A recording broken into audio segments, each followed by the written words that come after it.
County Board proceedings will now come to order. We'll start with the Pledge of Allegiance. I pledge allegiance to the flag of the United States of America and to the republic for which it stands, one nation, under God, indivisible, with liberty and justice for all. Supervisor Locke with the invocation. We seek your help with our affairs tonight. Bless this meeting with your divine intelligence and help us to make the best use of our own. Amen. Amen.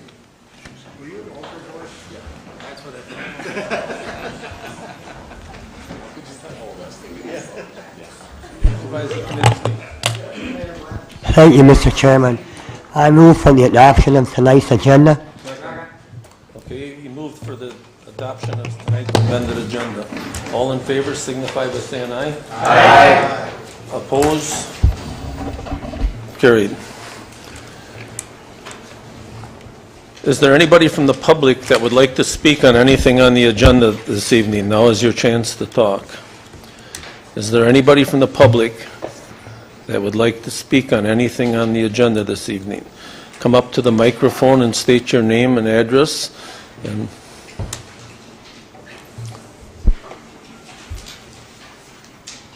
Hi, I'm Carol Schubert. I'm from Rhino.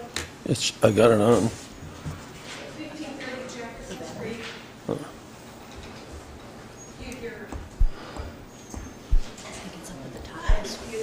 Speak loud.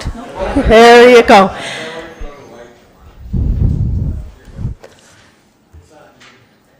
My name is Carol Joubert. I'm Mariah Munch's mother. Mariah died at CB in Oak Ridge Road on March 4th. Maya was young, and with her came the youth, and with that the belief that the world was a good place, that it was a safe place, and that all would be right. She believed in people and that they would do the right thing. She cared about animals and people. She cared about her friends and her family. With me here today are her sisters, her cousins, her aunts, her church grandmas, and the many people that watched her grow. We are here listening for your words and watching for your actions. We will be here for Mariah because we want you to do the right thing. We want you to do the right thing for everybody. We're going to be here. Thank you. Is there anybody else that would like to address the board on anything on the agenda this evening? Now is your chance to talk. Is there anybody else that would like to address the board on anything on the agenda this evening? Is there anybody else that would like to address the board on anything on the agenda this evening? Now is your chance. Okay, that portion of the meeting will be closed. Communications and petitions from the clerk.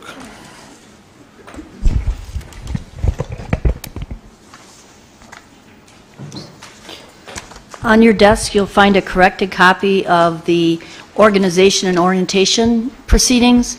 It was called to our attention that we missed something, so we updated that and laid it on your desk. We have a number of petitions for zoning amendments. First one comes from Charles Nelson in the town of Nakaimai, requesting a zoning change from I-1 to I-2 for employee parking, storage of equipment, and possible future expansion of the business there. It's referred to planning and zoning. Petition for zoning amendment from the Egan brothers, John Egan, trustee in the town of Omro, requesting a zoning change from I-2 and R1 to A2 and R1 for general agriculture and single-family residence, referred to planning and zoning. Petition for zoning amendment from Tim Nufke in the town of Poigan, requesting a zoning change from R1 to B2 for to remain in agricultural cultivated property, referred to planning and zoning. And a petition for zoning amendment from Jeffrey D. Ogden in the town of Neenah, requesting a zoning change from A2 to I1 for contractor storage, referred to planning and zoning. We have two resolutions. The first one comes from Oconto County. It is a resolution opposing the UW Extension Reorganization Plan, referred to legislative, and then another one from Oconto County, a resolution opposing Assembly Bill 90 and Senate Bill 82, which was addressed criminal code procedures, referred to the Legislative Committee. And that's all. Okay. Reports from committees, commissions, and boards. Any of the committees have anything they'd like to report? Supervisor Wingren. Thank you, Mr. Chairman. Reminder, the Legislative Committee meets next Monday at the Coughlin Center at 8:30 a.m. Check Rule 24.5.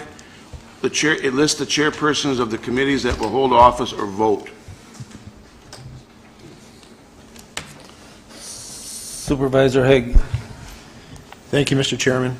Just a couple quick items tonight. First, I wanted to note how clean everything is around here. Every time I go just about anywhere in this building, I can't hardly help but see how clean the floors are and your shoes squeak. Everything seems to be always kept very neat and orderly. So kudos to whoever is on the maintenance crew. And secondly, I've had the honor the last couple Wednesdays of handing out a couple of the Winnebago County Board of Supervisors scholarships.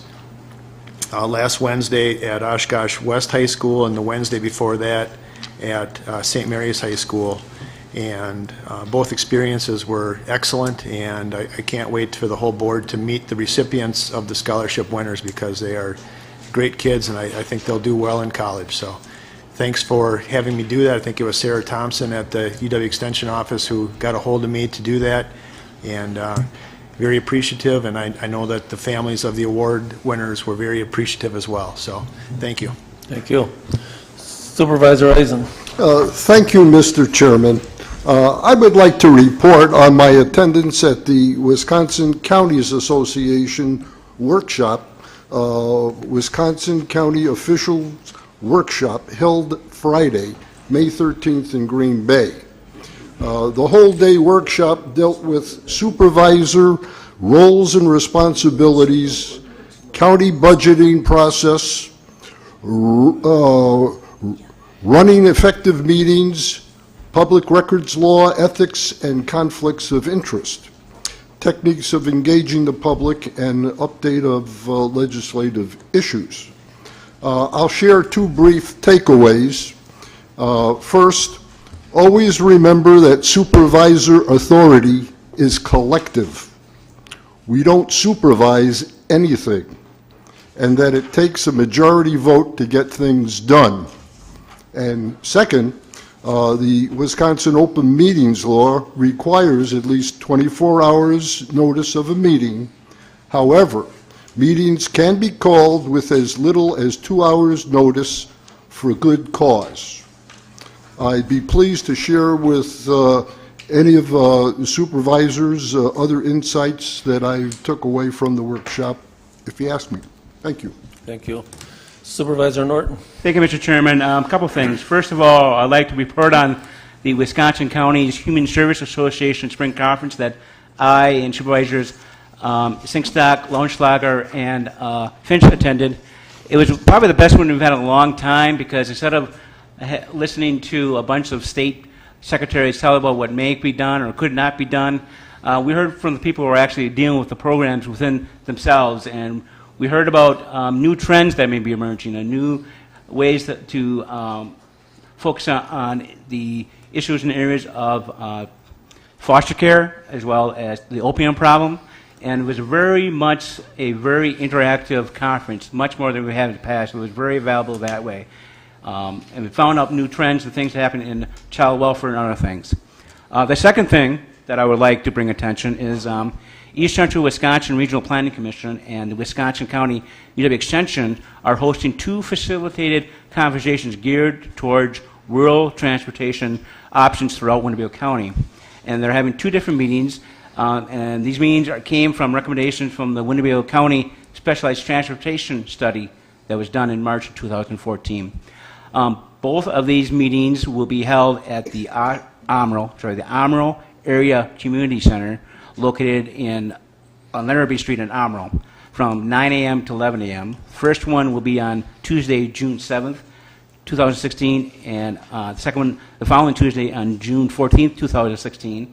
And if you're interested to go, and I really encourage my supervisors, fellow supervisors who represent a rural part, and many of them are also on various towns' boards on that. If you're interested, please RSVP to Nick Muschen at East Central Wisconsin Regional Planning Commission by June 1st. Thank you very much. Thank you.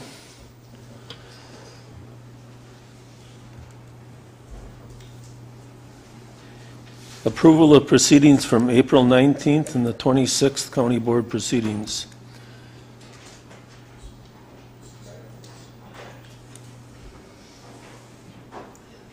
Supervisor Knitsky. Mr. Chairman, I move for the approval of the proceedings of the last meetings with corrections. It's been moved and seconded. And the 26th meeting? Yes. And the 26th meeting.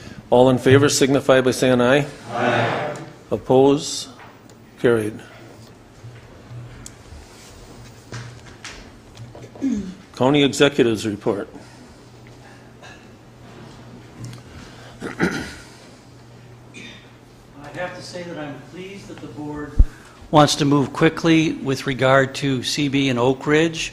However, I would caution that we've funded a study by traffic experts of the intersection that should be completed in August. And while it's important that we move at good speed and take appropriate action, a traffic light may be the correct answer, or it might not be the correct answer.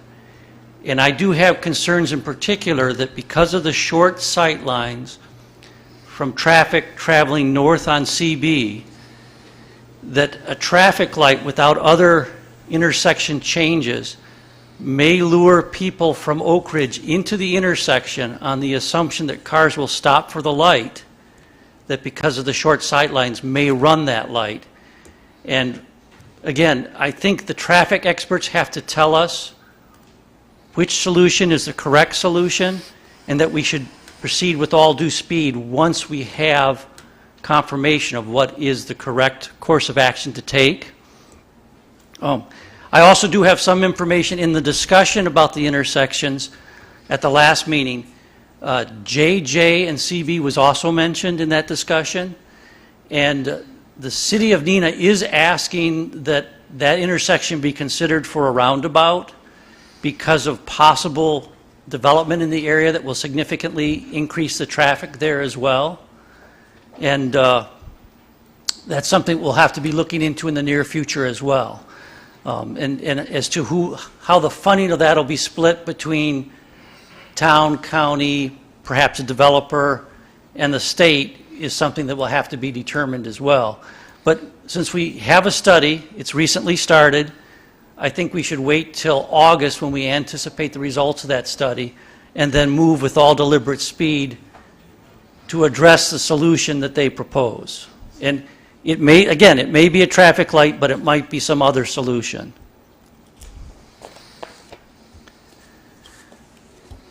If there's no questions, I have a number of appointments tonight. Supervisor Farley has a question.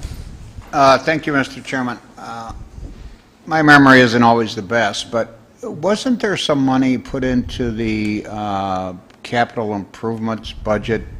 Am I referring to the right budget to address that intersection several years ago? Yes, actually the 5-year capital plan included money in 2014, a very large amount of money, I believe $700,000, which would be the county share of a roundabout in 2015. And there's money in the 5-year capital plan for 2016 as well for intersection improvements. Now, depending on what solution is suggested, the amounts may be sufficient or they may not be, but that shouldn't be an obstacle to us moving ahead. There's clearly sufficient funds in the reserves to do a project such as that one and pay the county share out of reserves. But to get any state share, you have to go through the proper procedures. But in addition to that, I have my own doubts as to whether a traffic light is the proper solution for that intersection. Thank you. Supervisor Egan. Thank you, Mr. Chairman. I have a couple of questions for you. It has nothing to do with the severity of that, but over in my area, the health department has gotten somewhat involved, and I know you're smiling because you've heard about it already. 2 large chicken for nonprofit organizations that has chicken barbecues and that has been stopped by the health department for whatever reasons. They had a large meeting, they thought everything was done, and then they went ahead and evidently talked to the state, and now the producer that has all the chickens that was going to come in, he says, I'm done. I thought that when we got into this, It was just to go ahead and make everything cheaper and better. I didn't think we were going to get involved and start wrecking these 501(c)(3)s and all these other places and doing this. That's one question. Then I got another one. Okay. You can answer that one first. Okay. please. I just became aware of this today, but my understanding from both reading an article that was in the newspaper and from a memo from the health department is that the health department looked into the food handling methods and was working with the group to make suggestions on changes. And I realize the same vendor probably does many town chicken barbecues, but there were issues with raw chicken that wasn't refrigerated and some of the handling procedures. And I hate to see the not-for-profits lose a fundraising event that has been there a long time. But I also would never dream of overriding health procedures established in the Department of Health with regard to the handling of raw meat. And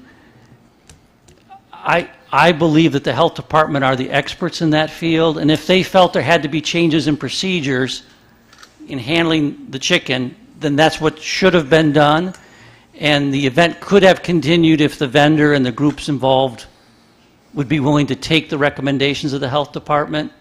But I think at that point it became easier for them to say if they had to keep the chicken refrigerated during transit and at other times, that it was easier for them to just end the event. My question on that, though, is this has been done for years. 2 years ago, it was fine. Last year, they were doing the same thing. The question was never on that refrigerated truck, though.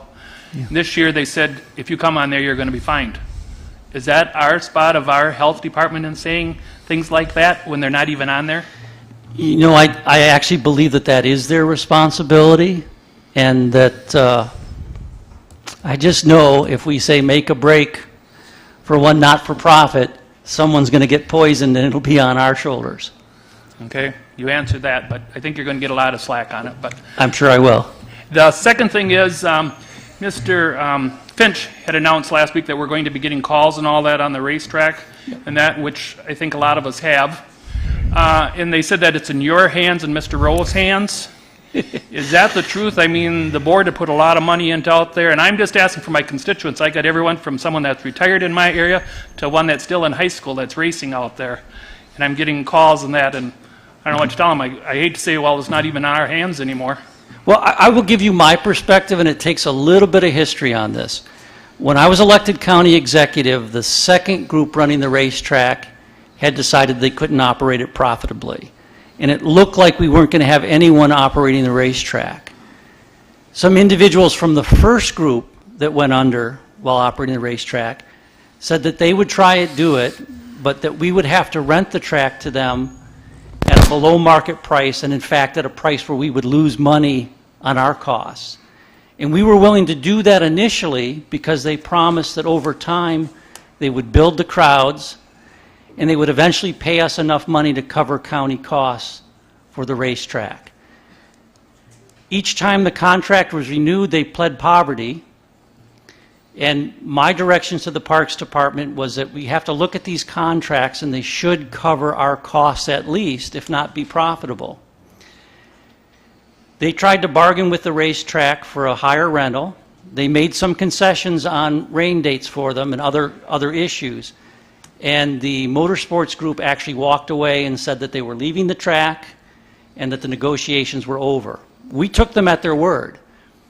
We have another opportunity out there where Life Fest approached us about having a permanent stage. They pay about $150,000 per year to set up a temporary stage. A permanent stage would cost less than $600,000. And maybe after I'm done, if people from the Parks Department can correct any parts I'm getting wrong. And we're currently negotiating with them as to what terms would allow them to build the stage in exchange for some sort of fixed price on the contract or even some sort of small concession. They would build the stage in our land and we would actually own the stage after it's completed. But we wouldn't increase their rental for the benefit of the stage if they paid for it. And so when it looked like the racetrack was going to be empty again, Rob thought constructing a permanent stage on the grounds would take up space that's needed for other things. But if a permanent stage was built in the racetrack area, it then would have bleachers, concession stands, and restrooms already in place. And that would be a stage that could be used for Life Fest, which is entering into a long-term contract with us, as well as for instance, the county fair, and perhaps for other events as well if we obtain the permits. And that might actually be a money-making venture for the county as well as benefiting the county's fair. Whereas the racetrack has always been a losing opportunity for us and did not look like it was going to move to a profitable situation. So we gave them 10 years to build up that business. They broke off the contracts. We took them at their word, and we have another opportunity. And the Parks Department has been ahead of me on this, but I fully back them up in the research they've done, the effort that Rob Way and the Parks Board has put into this. And again, I know I'm getting complaints on that, but I don't think we can operate the track at a loss for year after year when we have other opportunities that clearly would serve us better. And I think the Parks Board's done a good job in looking into this and in dealing with this issue, and so I really want to back them up completely. Now, the decisions were initiated with them, but with my blessing at each stage. Thank you, but my question is, do you and the Parks Committee, or Rob Way, and you make the final decision? It'll never come before this board? You know, what would come before the board was if the Parks Department needs any money to get the land ready or make improvements to accept the stage. But as far as the contract with the motorsports, I think if Impact Motorsports broke off the negotiation and the Parks Board doesn't choose to reopen them, I don't believe that requires a vote of the board. What if that contract's more than a year, it has to come to this board? If in fact they enter into a new contract over a year, they do bring that before the board. Mm-hmm. But if they don't want to continue negotiations... No, I'm saying your contract, whatever you're doing, has to come before the board if it's for more than a year. Sure, sure. If there's a new contract, yeah, that will come before the board. Thank you.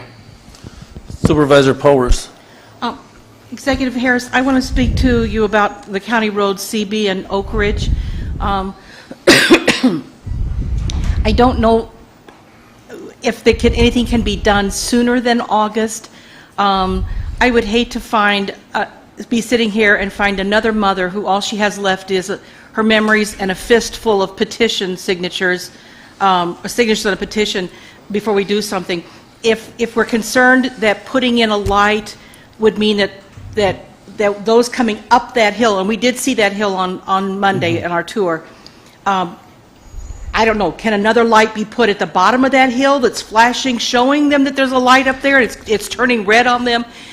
Is there anything that can happen before we get all that information in August? I don't know if August is as fast as we can do it, yeah, and that's considered a normal amount of time. That really is a normal amount of time, and when you consider that this intersection has been an intersection of interest for a very long time. That's why I put money in 3 consecutive capital plans, because I've wanted changes at that intersection for a long time. And in fact, years ago, I talked to the prior highway commissioner about whether we could reduce that hill to improve the sight lines, and was told that there were utilities under the hill. I don't know if that's for certain the case, but that's what I was always told. And the compromise we came to was that we at least put the flashing blinkers on the stop signs, because years ago we had a car run a stop sign and then be involved in a wreck. And I saw that those were there on Monday. Were they there the day of the accident that took the life of that young woman? Yes, and that's a terribly unfortunate event. And not the first accident. Since the blinking lights have been there. Yes, yeah. But those have been in there for several years. But the intersection undoubtedly needs a significant change. Right. And an engineering study may tell us what that change should be. And it could be a traffic light. But they may advise against a traffic light in putting in J-turns, where people only turn right and then cut through a median, or perhaps a roundabout. And I just think we would be well advised to wait till August to hear what they believe is the proper change to make. But I would hope, once we get a recommendation, I would hope the board would come to a consensus and move forward with that recommendation. That would be my hope, too. Supervisor Finch. Thank you, Mr. Chairman. First off, Chairman Albrecht, thank you for that tour. And now, many of us that was on this tour know exactly how that corner looks. And if I understood Ernie correctly, he thought maybe to start out would be just temporary lights and have him do a study. And after his study, then come across with the board, and of course you, Mark, to come across with whatever the study tells us what we should do to protect our citizens of this county. And also, I could be wrong, but I don't think them lights on the stop signs, were up until just recently. Couple of months, if that. Am I right or wrong on No, that? those were there. Those went up under John Hayes. We're not talking the same ones then? The flashing lights on the stop signs? Yes.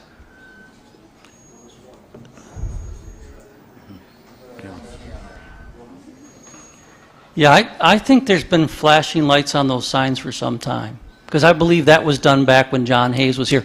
Rumble strips have recently been Yeah, added. they were just put in, But those are just Band-Aids Yeah, for a much more right. serious But intersection anyway, problem. if I I would urge the board to call Ernie up to the podium Right. to answer questions on this when you get to that agenda item. I think if I understood him correctly, that would be the way to go, to put temporaries up and then do the study so we can get some grant money for whatever the study comes up with, whether it be permanent lights, a roundabout, and or whatever. I personally would rather see a roundabout.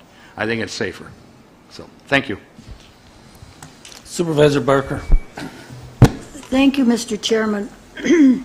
With this racetrack business, I'm wondering if we would have any say-so as to what kind of entertainment would be presented at that. Would we be responsible for any outside bringing in expenses for this? I think we need, it sounds like a very good idea. Well, I think in the past, when the Fair Board has had live entertainment for the county fair, whether it was a rodeo or a singers, I think that was decisions they made that didn't come back for the park's approval because it was part of the agreement with the Fair Board to operate the county fair. So I don't think you would have necessarily direct input on what performances the Fair Board contracted with. And typically, they lean more towards folk and country type music that would appeal to the appropriate crowd. But certainly if the parks were expanding what they were doing out there in a significant way, that the board would be kept informed. No, I've been on, I don't know exactly what they call me, but kind of our representative from here with the Fair Board for some time. And they do a wonderful job, but I'm just wondering if you don't have the racetrack and what kind of entertainment we want who would be in charge of who would be actually hiring. I don't want to see a strip joint ending up out there, or God only knows what. It probably would make a lot of money, but they've worked so hard to put on such a quality fair that I guess I think of it as one of my babies. I don't want to see anything screw it up. Yeah, I'm sure the Fair Board would use good judgment in their selection of entertainment. And if we had any kind, the board had any kind of say-so over it, that it would stay as good as, I don't know, I think Probably not. They probably wouldn't specify what performances could be at the county fair. And I don't know that you really want 36 different opinions of what would be allowed. Well, I do hope it stays a lot in the hands of the Fair Board, because they do a wonderful job out there. I mean, you can't beat the fair out here, so just trying to keep track of it like one of the grandchildren, you know. Kudos to Tom. Supervisor Rowe. Thank you, Mr. Chairman. I'll address this comment to Supervisor Egan, and I don't know if you heard it or not, but County Executive Harris, when he was talking about the possible renovations out at the racetrack and so forth, and I wrote it down, he said there could be some monies. This is when you were asking about would it have to come back to the board. He said there might be some need to have money to get the land ready, unquote. I went to the Parks Committee meeting, and when I first heard about this, I asked the question, so you're going to do all this, and you're going to replace, hopefully, a profitable venture with one that hasn't been profitable, but what's it going to cost you to get the land ready? I was told, they didn't know for sure, but it'd probably be a little over $200,000. So just so you know that that would probably come back here. The next comments I have, I guess, are directed toward the county executive. You said that there was a study funded, and did I understand you it'll be completed in August? That's correct. And how much was the cost of that study? Really, I think you should ask Ernie about that, but he's recently contracted for a study of that intersection by, my understanding is, engineers that are traffic experts, and that we would anticipate a result by August. Okay, and earlier, and again just now, you used the word this study was recently requested, like when? Well, I think within the last 4 weeks? I think the request was put together recently, and I think some data is already being drawn, but I think the final contract was very recent. I didn't hear the last part. I believe the final contract was very recent, but work's already being done on it. And I think if you recall, Ernie was talking about doing a study, I believe, last month. And he's doing it out of his budget, so it isn't a new capital item. And that does raise an issue that the resolution before you tonight will have to be amended to specify a funding source. I plan to do that. And depending on what funding source is picked, it will either require a 2/3 or a 3/4 vote. No problem. You also indicated in your comments that you were told years ago that there may be utilities under the hill. Yes. And I wrote down, I don't know. You don't know.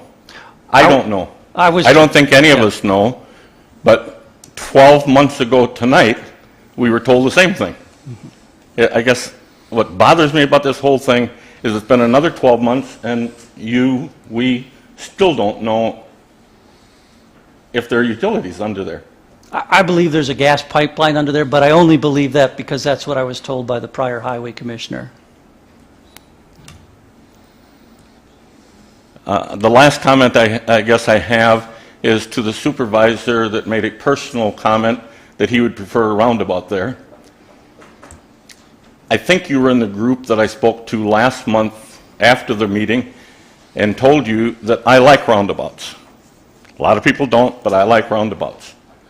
I don't like the idea of a roundabout here because it's been stated by Ernie and by Sheriff Motz that the average speed of people going through there is 52 miles an hour. Now I want you to picture, you're going down Murdoch and Jackson. You come to a roundabout. Are you going 52? No. If you go past the hospital in Neenah, there's a roundabout. Right, George? Is anybody going 52 when you come to that roundabout? No way. If you go to all of those along Breezewood and Bell, is anybody going 52 miles an hour when you hit those roundabouts? The answer is no, you're not going 52. Now picture a roundabout and somebody's coming over the hill at 52 miles an hour. Do you think there might be some rear-end collisions? You know, look ahead to what you're thinking about doing and think about, it's been said before, but be careful for what you wish for. Thank you. I'll have other comments later. Supervisor Smith. Yes, thank you, Mr. Chairman. just in response to what you said about the roundabouts, once you put the roundabout in and people have sufficient warning, they're not going to be going 52 miles an hour coming into that roundabout. I've traveled Highway 10 to County Trunk N, which is everybody that's traveled that knows that they're going faster than 52 miles an hour. And yet, no accidents since they put the roundabout in, because it handles the traffic efficiently, people know it's there, and we don't have a problem. Or Outagamie County doesn't have a problem. And I think we would have the same results if we went for the roundabout at CB and Elk Ridge. Thank you. Thank you. If the board will permit me just an editorial County comment. executives' appointments. Yeah, I think we're all hoping for the same goal of a safer intersection. I have several appointments to be made to the ABACAP board, but I have two before you tonight. I'd like to reappoint Susan Locke and Mike Norton to the ABACAP board. Been moved and seconded. All in favor signify by saying aye. Aye. Opposed? Carried. I have two reappointments to East Central Wisconsin Regional Planning Commission, Robert Schmeichel and Ken Roble. Been moved and seconded. All in favor signify by saying aye. Aye. Opposed? Carried. I have a appointment to East Wisconsin Counties Railroad Consortium, Joel Rasmussen. It's been moved and seconded. All in favor signify by saying aye. Aye. Opposed? Carried. I also have another vacancy on the Railroad Consortium, and if there's a board member, that their meetings require travel, but if there's a board member interested, they should let me know after the meeting. I've got three reappointments or appointments to the Industrial Development Board: Ken Roble, George Shirk, and can I need my glasses? Robert Keller. Robert Keller. It's been moved and seconded. All in favor signify by saying aye. Aye. Opposed? Carried. I have one appointment to the Human Service Board, Karen Powers. Second. It's been moved and seconded. All in favor signify by saying aye. Aye. Opposed? Carried. I have one reappointment to Lakeland Long-Term Care District, Larry Lautenschlager. It's been moved and seconded. All in favor signify by saying aye. Aye. Opposed? Carried. I have three reappointments to Solid Waste Management Board, Ken Roble, Doug Nelson, and Dave Albrecht. It's been moved and seconded. All in favor signify by saying aye. Aye. Opposed? Carried. I have three appointments to UW Fox Valley Board of Trustees, George Shirk, Tom Snyder, and Nancy Barker as alternate. It's been moved and seconded. All in favor signify by saying aye. Aye. Opposed? Carried. One no. Huh? Who was the name?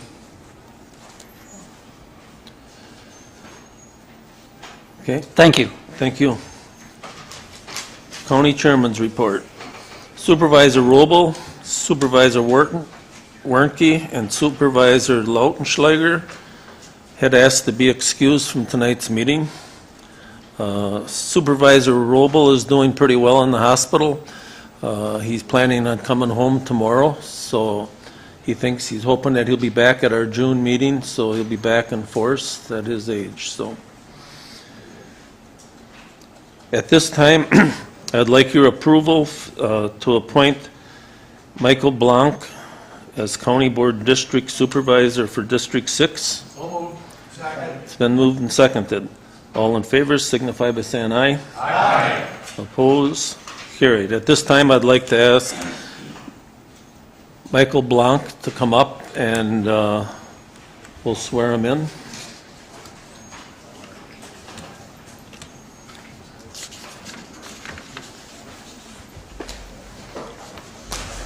Okay, you have to repeat after me. Raise your right hand. I, Michael Blanc. I, Michael Blanc. Having been appointed to the office of County Board Supervisor, County Board Supervisor, District 6, District 6, that I will support that I will support the Constitution the Constitution of the United States of the United States and the Constitution and the Constitution of the State of Wisconsin, of the State of Wisconsin, and will faithfully and impartially discharge the duties of said office to the best of my ability. So help me God. Welcome to our board.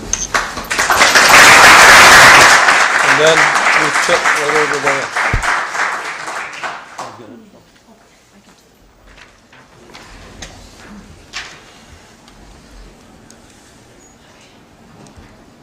I would like the Land Conservation Committee, Roger Zentner from the Farm Services Agency.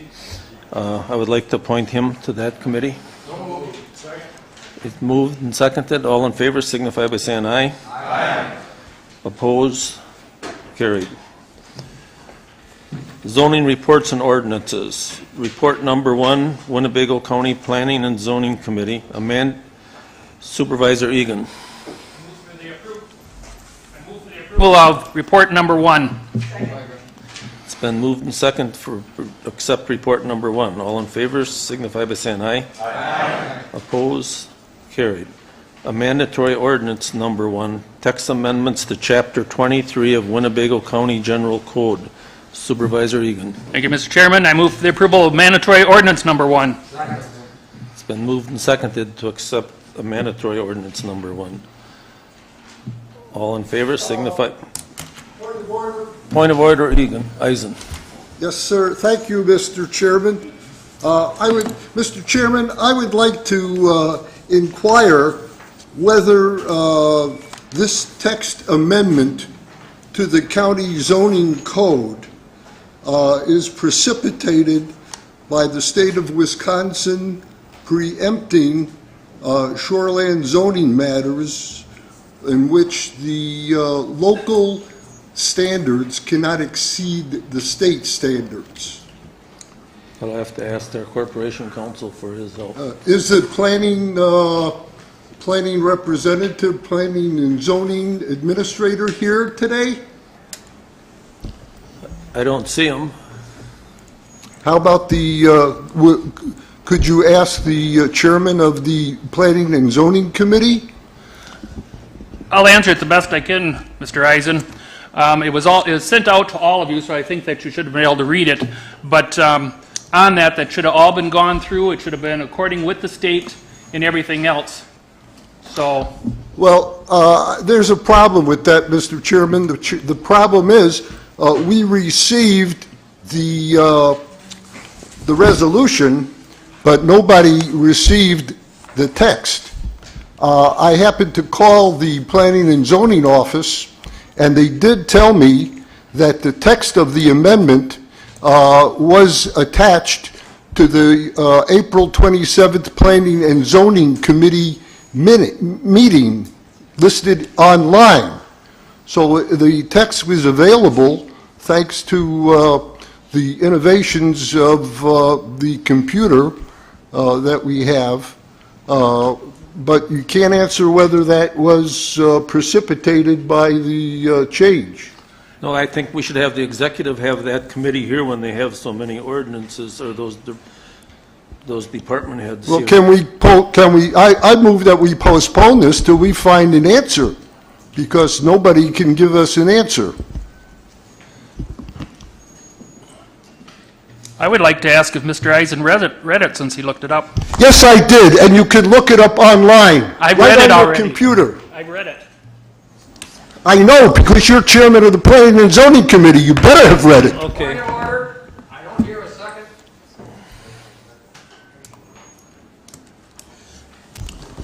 Mr. Chairman, I move that this be sent back to the committee so that we can have a better explanation. It didn't have a second. So we'll go to the mandatory ordinance number 3. That has to be approved. On number 1, I thought. You accepted the report. Now it needs to be adopted, the resolution. So which one is he trying to? So Mr. Egan moved and for the adoption of a mandatory ordinance number 1, which is the large text amendment, I think it's chapter 23 of the zoning code. I don't know if there was a second or not. I thought there was. It was the second, and then Supervisor Eisen made the motion. And I move that it be sent back to committee so we can get an answer on what the, What did they do? Did we vote on the postpone? No, there was no second, but now he's making a motion to refer back to committee. But I didn't hear a second, so I don't know. Was there a second to refer it back to the committee? There was no second to refer it back to the committee? Now you have people that want to speak. Huh? Now you have people that want to speak. Supervisor Farley. Thank you, Mr. Chairman.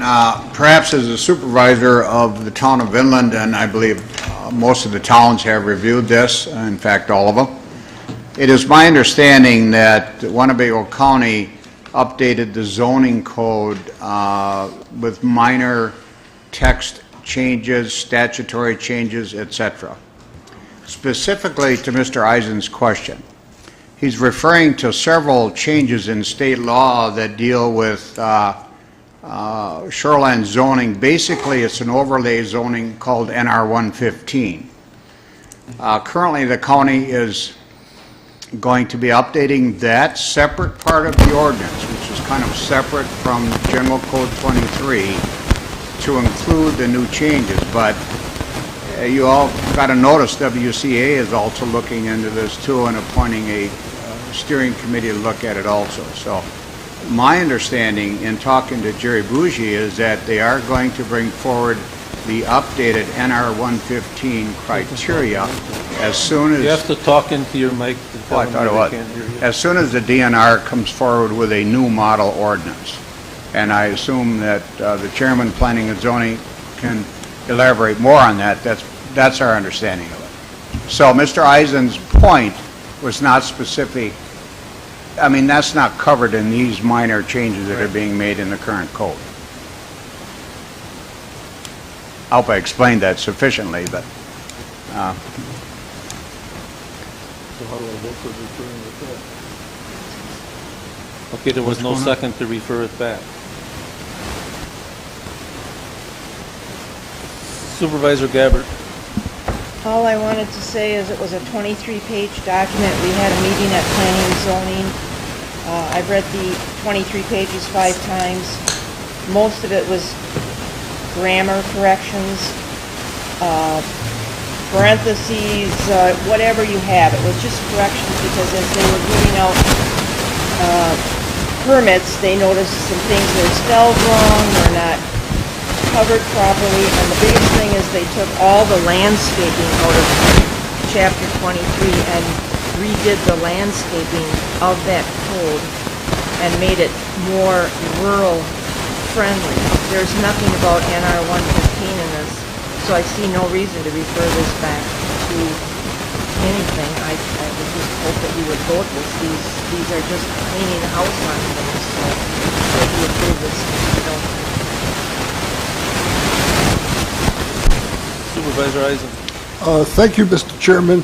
Well, I'm sitting right in front of this page number 210, Article 9, buffer yards and landscaping, which is totally repealed and replaced by a new Article 9. And if the answer to my inquiry is that this doesn't relate to buffering and landscaping that applies to the minimum state standards that local municipalities can no longer exceed, then I can accept your explanation. But I just have to oppose approving this, or at least abstain, because I don't think that this board has the information that they are pretended to be told that they have. All in favor signify by saying aye. Aye. Opposed? Abstain. Carried.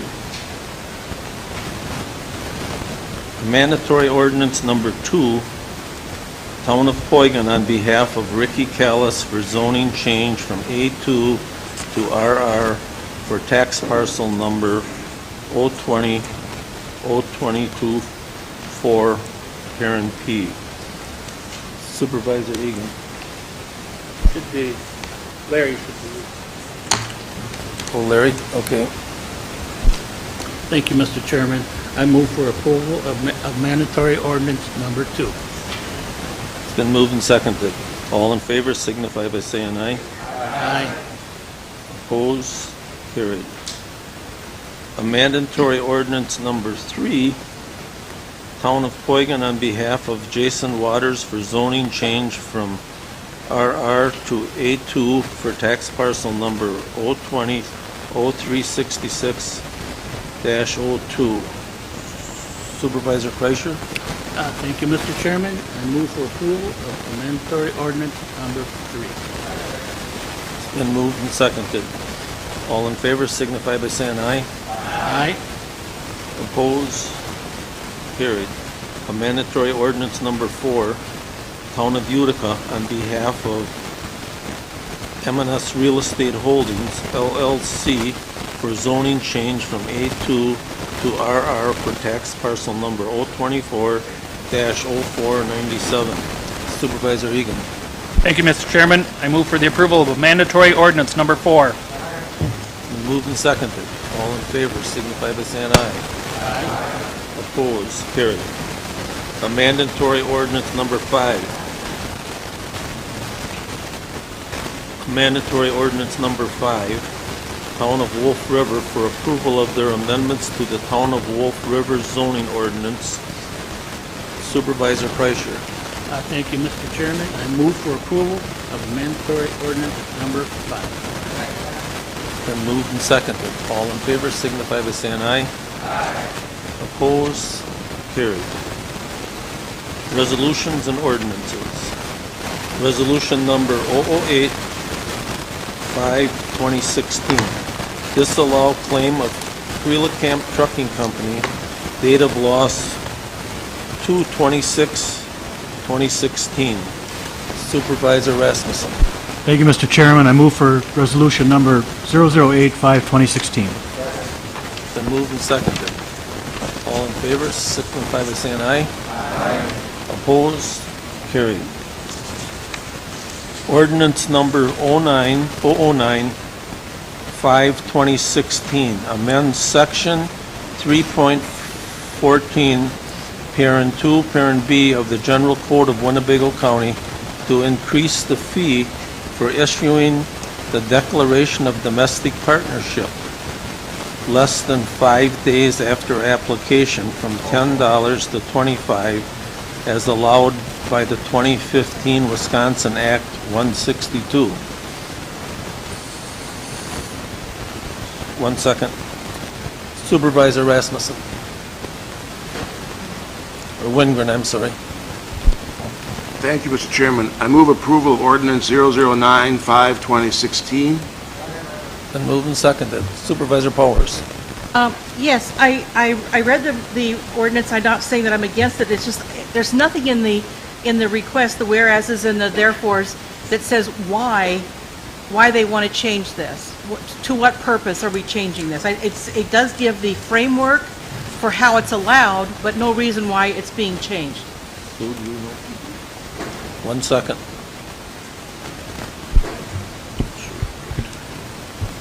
I think it explains in the resolution that when anybody comes in for a waiver for a marriage license, we do have a $25 waiver fee. And a domestic partnership, although it's not the same as a marriage license, it is similar in that it provides legal rights for couples. So we felt that it was appropriate. The fee for the license for both of those is $95, and we felt that the waiver fee for both of those should be the same then as well. So the reason is to make it the same as... Exactly, okay. Yes. Thank you. Okay. All in favor signify by saying aye. Aye. Opposed? Carried. Resolution number 010-5-2016, appropriated an additional $50,000 to the facilities building roof replacement project and transfer the funds from the general contingency fund to cover the cost. Supervisor Wingren. Or Rowe, I'm sorry. Thank you, Mr. Chairman. I move for the adoption of resolution number 10-52016. Been moved and seconded. All in favor signify by saying aye. Aye. Opposed? Carried. Resolution 011-52016, authorize a capital project to replace the card access system to Winnebago County buildings at a cost of $150,000 and fund the project with a bond issue to take place later in 2016. Supervisor Winwood, or Rowe. Thank you, Mr. Chairman. I move for the adoption of resolution number 11-52016. Been moved and seconded. All in favor signify by saying aye. Aye. Opposed? Carried.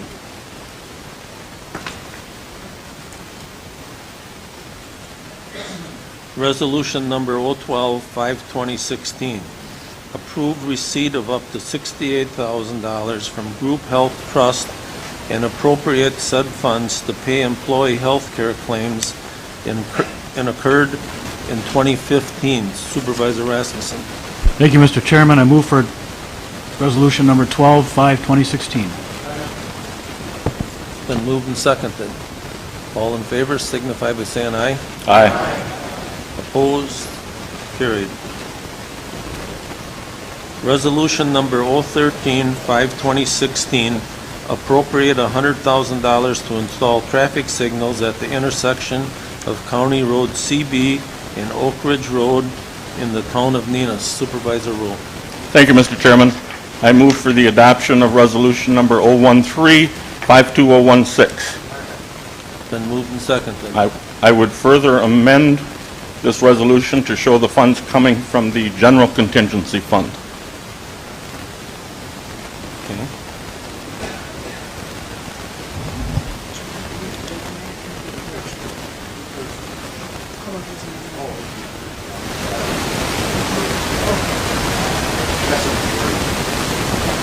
Okay, we'll have to vote by our little iPad.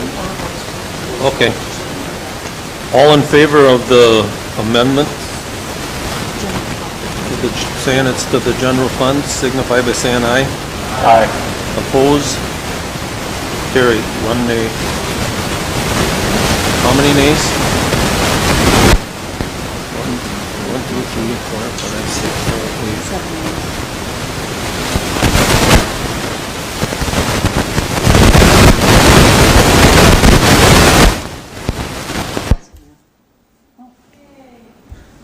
8. Supervisor Ramos. Thank you, Mr. Chairman. Now, just to clarify, is this on the resolution now as amended Yes. currently? Okay, thank you. Not to confuse things a little bit, but I want to offer up one smaller amendment to this as well, and I'd like to give some background, hopefully after I get a second to it. If I don't get a second, then I'll hold off. I would like to add one word amendment to this, and that's on line 11. I would simply like to add the word after installed to put the word temporary between install and traffic signals. And if I get a second, I'll explain why.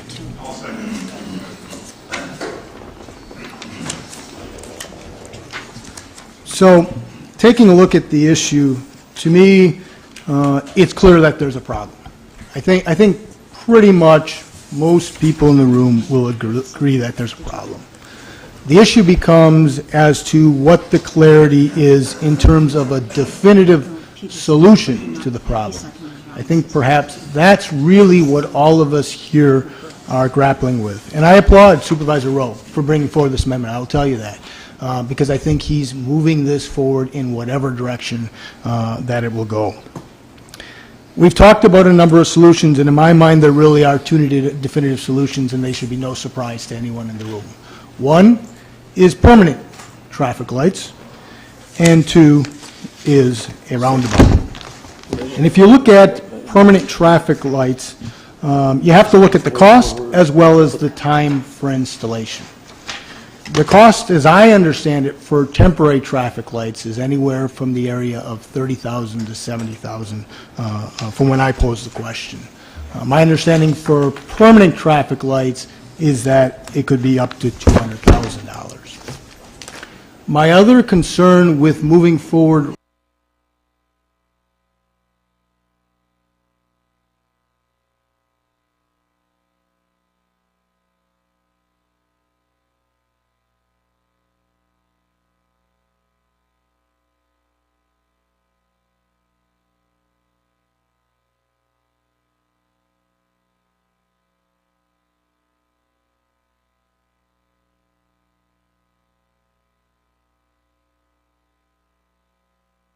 here.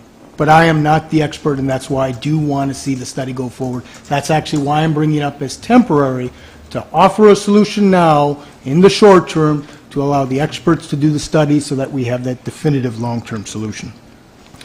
The other reason I'd also like us to consider the temporary traffic lights is because if the study comes back and it says, indeed, that we do need a roundabout, the roundabout will not be constructed immediately after that decision. You're talking at least a couple of years before that roundabout is in place. And I would like some sort of improvement in that intersection between now and those 2 years if it's a roundabout. If it's not a roundabout and it turns out to be definitively permanent traffic lights, well, then we're already partly there. And it should be relatively easy to move in that direction.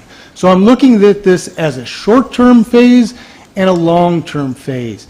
But what I'm really looking at is, in my mind, we need to do something. I'm not okay with doing nothing right now.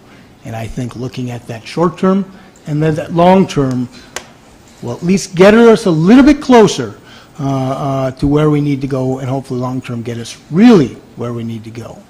Now, I'll add one other thing. Now, there's one small possibility here, and the county executive referred to it.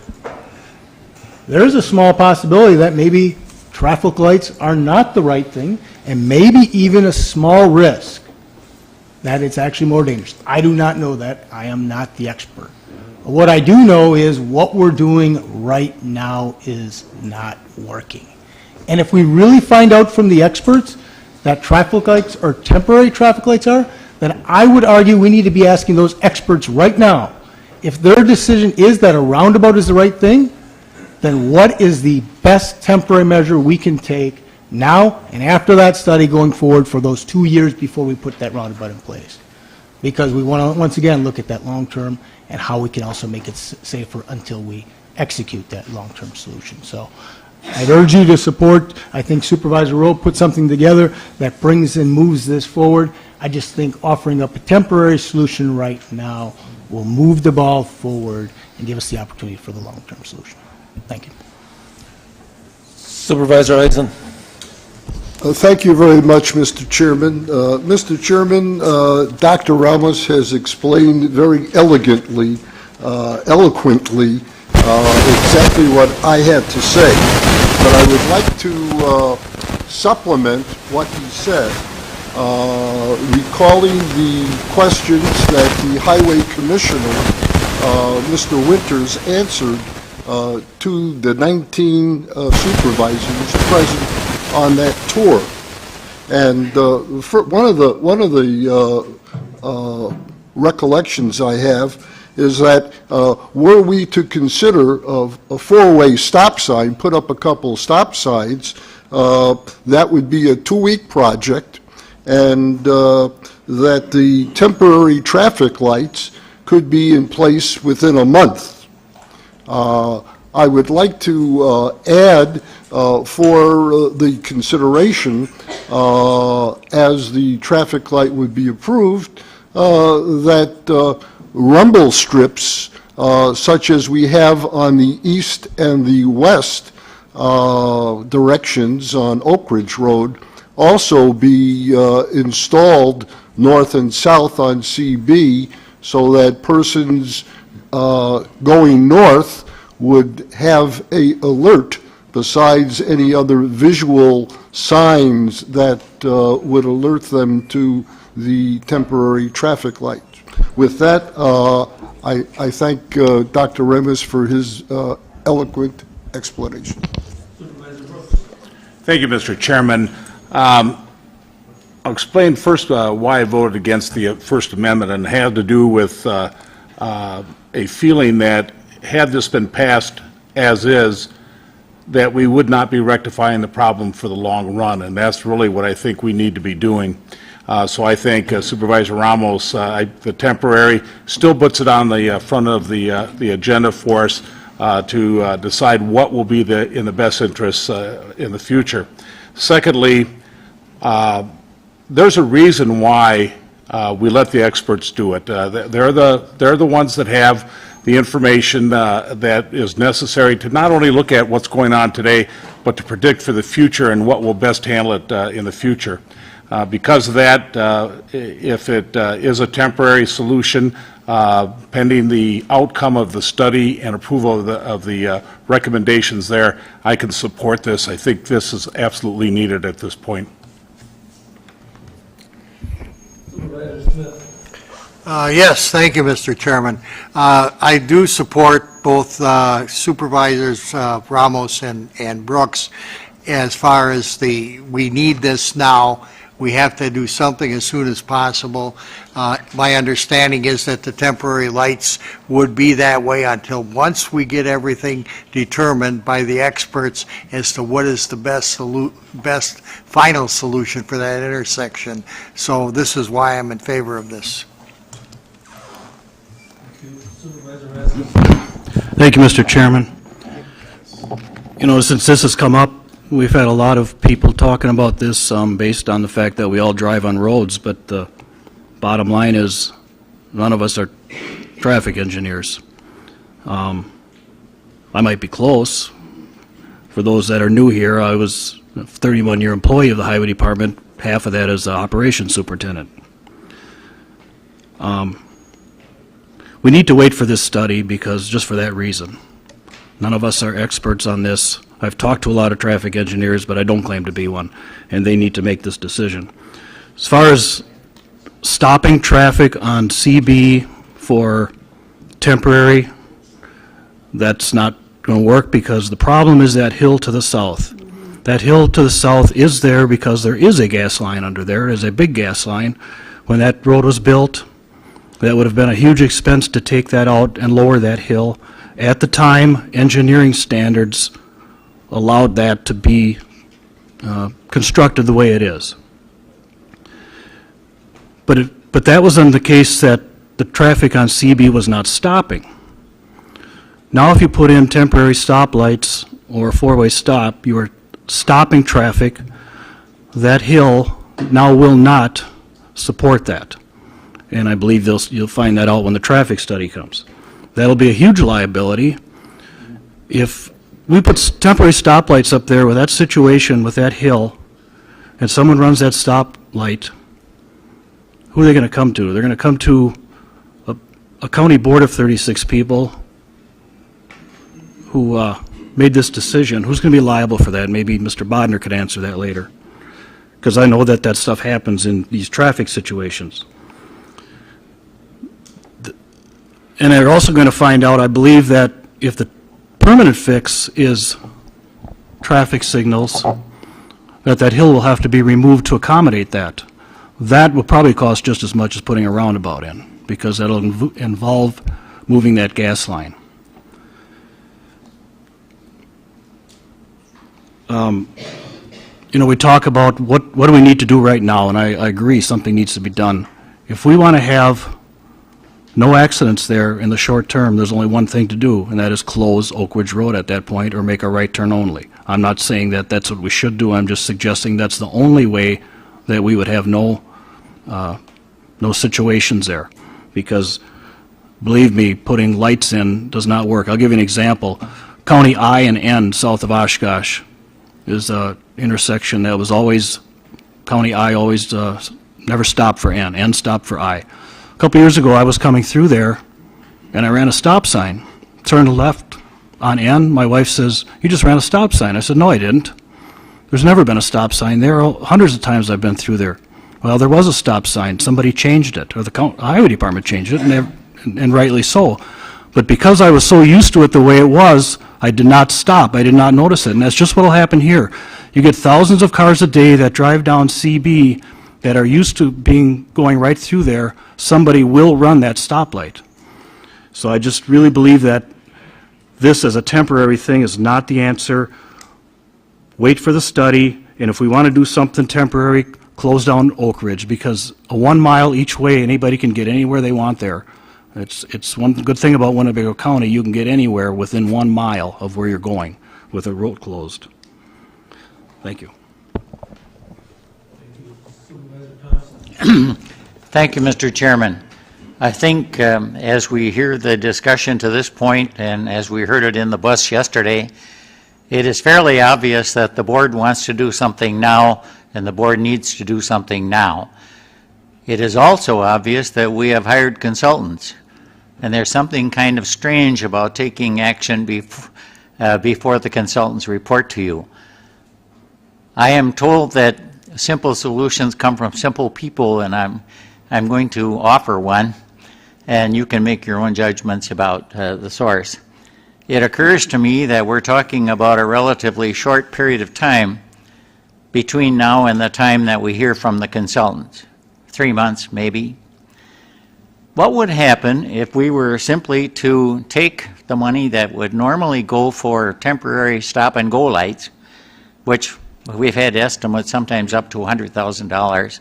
I don't think it would cost that much, but perhaps it would, and actually post real live living deputies there to patrol it. It occurs to me that even if we were to pay some deputies $25 an hour and have them there for 10 hours a day, that would cost us $250, which before we spend $100,000 would amount to 400 days of real live officer supervision.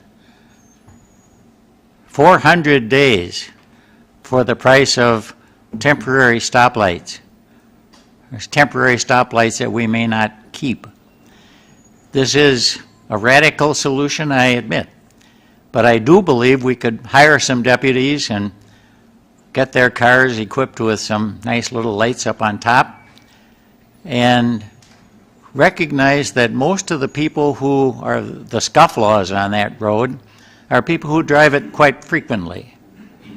When they see those deputies parked there, they're going to change their behavior, and it's going to be much more safe. It would also give us time, probably long before we spend that whole $100,000 on deputies. It would give us time to make a reasoned decision based on what the consultants tell us. I recognize this is a radical and a novel suggestion, and you may ignore it without bothering me very much, but I do offer it as a solution which I think would be far more effective, far more safe, and also able to put into effect immediately, which is important as far as I'm concerned when you are dealing with human lives. I therefore suggest that as an alternative. Thank you. Thank you, Mr. Chairman. I've listened to a lot of stuff today, and I want to tell you I was a crossing guard for 18 years on an extremely busy intersection by Bontas, Gilbert's, all of the mills. They all left out at the same time, as did all the schools, St. Pat's, Trinity Lutheran, St. Mary's, and Nicolay Public School. I could have used roller skates a lot of times. I'm about ready to strap back on my uniform and say, God, we got to do something over there. I'm sure there's some way we could, I don't know if the way is to try to get deputies in there. I really don't. But I don't want to be sitting here and have another mother come here crying because her daughter, her son, whoever got killed. I don't know what the answer is either, but I don't think we can wait any great time without doing something. I don't know what. I'm not an expert. I was a crossing guard that many years. Went there from working to the police department, and I'll tell you, working in the police department was easier than being a crossing guard out on that corner. So that's about all I have to say, and I really don't have any kind of a solution to it, but we've got to do something rather than saying I've seen as much as 2-3 years before anything could be done. I understand a hill and everything has to be done there, but I don't know what it is. And going out there and watching kids on bicycles crawling along and getting across that street, I don't drive there anymore, even though half of my family lives across that highway. So please, dear God, pray or something, because we don't want other mothers coming in here, and I'm afraid that's exactly what's going to happen. People are crazy nowadays when they drive. They all want to get to Appleton 20 minutes before they leave their house because they all want to sleep late in the day and then zip through every intersection. I don't think lights are even the thing. They'll go through the red lights just as easy as anything else. But please try to do something, or we'll have to arm somebody to stand out there. That's no answer either, but about as desperate as the people out there are getting, and I don't blame them one bit. Thank you. I wasn't going to comment on this, but I feel compelled to because of all of the ideas I've heard here. One thing I need to ask, clarify for me, Supervisor Rowe, the $100,000 would come from the general fund? Is that what you said? I'm sorry. The general contingency fund. Yeah, okay. Why don't we take it out of the capital budget? There's $280,000 dedicated for that particular intersection in the capital budget. Yeah.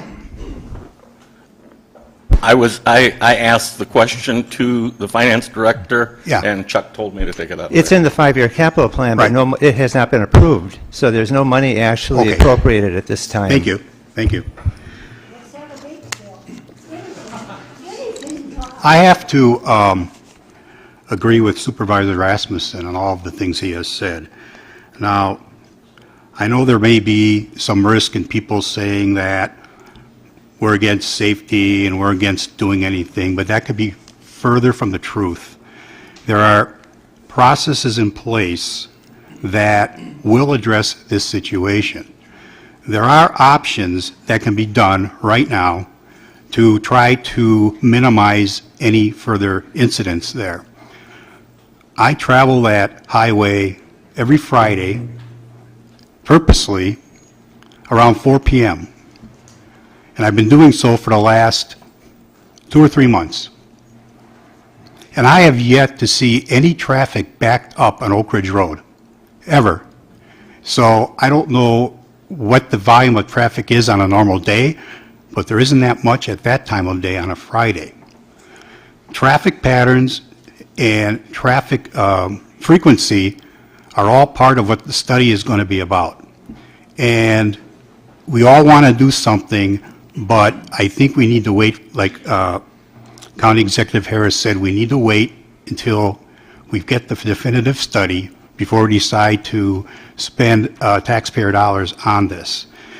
I want to emphasize again that I am not against safety. I have written our state legislators to have them consider putting up video cameras at construction zones because of the unbelievable amount of speeding that goes through construction zones. So to say that I might be opposed to this because of safety issues is farthest from the truth. I am not going to vote for this for the reasons Supervisor Rasmussen claimed. Thank you. Thank you, Mr. Chairman. I think Supervisor Rasmussen brings up some very good points. The problem that I see, though, is the fact that whether we make a right-hand turn only, that's going to cost money, or if you don't lane it off, you're going to end up with people turning in front of oncoming traffic. If you put stoplights up, you're still going to have to be concerned about people inattentive driving and going through the lights. Yet, at the same time, I believe the most effective way to deal with this would be the lights on a temporary basis with adequate signage prior to the hill. There are several locations in the rural areas that I drive frequently that have stop signs that are just over a hill with a much less distance than what CB is to Oak Ridge. And they are also 55-mile-an-hour speed zones. So whatever we do, whether we close off Oak Ridge for the time being or whether we put up lights, I think it's important that we do something. I'm still much more comfortable with lights for the time being.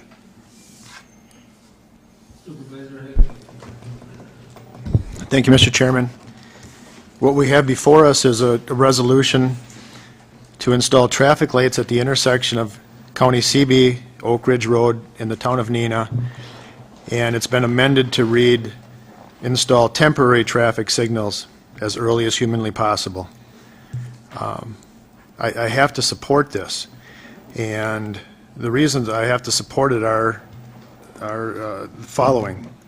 Supervisor Ramos suggested perhaps only 2 definitive solutions. I would suggest there are many more than that. One was just suggested, blocking Oak Ridge, not allowing left turn onto CB from Oak Ridge westbound, or potentially reducing the speed on CB. But in regards to any of those solutions, potential solutions, the one we have before us tonight is installing traffic signals, temporary traffic signals at the intersection of County Road CB and Oak Ridge. The comment was made that lights don't work. I think that the lights on the north portion of County CB do work. I haven't had any, there have to be some accidents now and then at, say, the intersection of County CB and II, or any of the other intersections that have controlled intersections with traffic lights north of County II. But I would suggest that they do work. Are they a panacea? Do they work all the time? No. I put on 35,000 miles a year driving. You have to drive defensively. There are no definitive solutions to any intersection.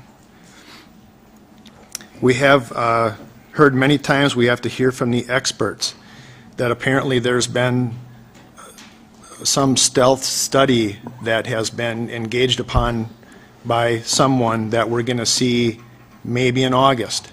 This is the first that I'm hearing about this tonight. Are we going to see any results from a study maybe in August? I don't know. What we have heard from the experts in previous studies, however, is that that intersection does not warrant either a roundabout, which is a higher criteria than a stoplight, and I don't believe the previous studies have even suggested the stoplight that we are voting on here tonight. In regards to waiting to hear from the experts, we see a lot of what the experts suggest all over Winnebago County, all over the state of Wisconsin today. Granted, they have a higher education in traffic engineering than any of us, me included, but certainly the number of traffic deaths increase every year. So things cannot be made definitively safe. There, again, is no panacea. Experts make mistakes, just like you and I. They have a higher education. But at the same time, what we have in front of us tonight is to install temporary traffic signals at the intersection of County Road CB and Oak Ridge. And I hope that we can support this, get them up, get it done. Thank you. Thank you, Mr. Chairman. First, I want to thank Supervisor Rowe for bringing this forward. That's number one. Two, I've heard the deals that sometimes, whether it be street lights or whatever, stop signs, people are still going to maybe run through them because they don't know they're there. Well, it goes right back to the normal thing. The more you drive in this area, the frequently times you drive this area, you're going to know it's there. Sure, in the beginning, the first couple of times, you may forget. But after a short period of time, you're going to remember there's a stoplight there. And then that'll also give the Ernie Winters and his people time to do a study, whether we go with regular stoplights, or do we do a roundabout, or what. I personally feel on some lady back there last month had this sheet from the DOT where it's like 80% of any accidents on a roundabout is more or less a fender bender than getting T-boned. So I was on record a year or months ago, I'll go again. I'd rather see a roundabout, mainly because of the fact that it's going to save a life. I'd rather spend the extra $800,000. I know it is money from our people, but it could be, like the lady back here, could be their son or daughter. And to me, human life is well worth a couple of dollars as far as I'm concerned. So I'll say no more. I think we should go along with what we started right now. Thank you.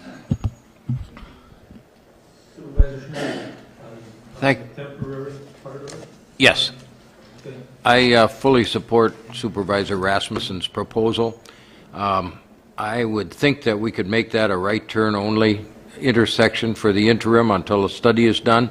I think that the county could, with the Highway 41 project, there must be a couple of hundred of those big cement barriers lying around unused. We could station a bunch of those at the intersection to prohibit any turns but right turns, and totally block off Oak Ridge going across. That would seem to me to be a solution to having people run that area or anything else. Right turn only would be the way to go, in my estimation. Thank you. Thank you, Mr. Chairman.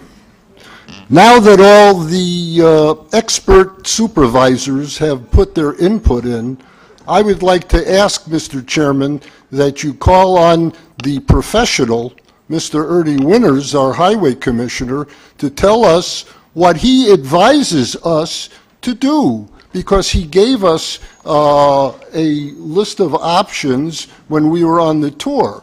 And unfortunately, this discussion has been ceded to the expert supervisors, but now I'd like to hear what the professional has to say. We're going to listen to him, but first we're going to ask, we have two more people that have expert opinions. Supervisor Keller. Thank you, Mr. Chairman. My expert opinion is that I think I would like to ask Ernie Winters a question, so I will pass until I have that opportunity. I'll let Supervisor or Mr. Winters come up as well. I guess I'd just like to say that if you look at County Road O and CB, they're relatively the same type of intersection. The biggest difference is there's no hill on O. I have yet to drive down there and ever see a cross on County Road O and CB. You know, the problem is the hill, and whatever the solution is, closing off Oak Ridge or putting a traffic light there, either one of them I would support. Thank you, Mr. Chairman. I would be remiss if I didn't make this comment at the beginning of my time. It was stated several times early in this discussion that this survey had been recently started. If you were listening, I asked 3 times when. It's my inclination that it was probably started after last month's meeting, when I suggested I would propose this resolution. Now, if that's not the case, all somebody had to do was say so when I asked the question. I guess the second comment I have, a number of people have said, leave it to the professionals, and we're not engineers and so forth. That's very true, very true. But I have a master's degree in common sense. And we, along the way, have seemed to lose what we used to use and talk about as common sense. In 2008, there was a study. And that study showed, don't need a roundabout, don't need traffic signals, don't need a 4-way stop, don't need anything. 2 years ago, in 2013, there was another study. Said, don't need a roundabout, don't need traffic signals, don't need a 4-way stop. Boy, are these people brilliant. And now we're going to do another study.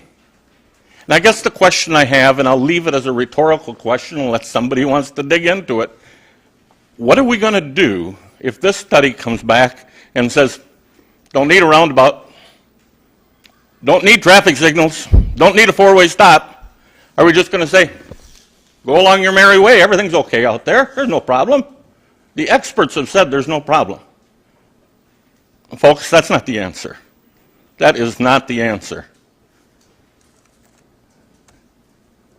With respect to Supervisor Ramos's amendment of temporary signals, how long can temporary signals be utilized? I'll leave that question. Perhaps Ernie can answer it. I would be remiss, excuse me, I would be remiss also if I didn't say that I have tried to keep my comments out of the media. I have been contacted 3 times by newspapers wanting me to talk about this. Sorry, but I don't discuss these things in the media. I've had a television station ask me to comment. I'll make my comments here between the 36 of us, and we can decide what the right thing is to do. The reason I mention the media is that up until last Saturday, I had been told that temporary lights would cost $25,000. Now, in the last 4 or 5 days, it's gone to $30,000 to $70,000.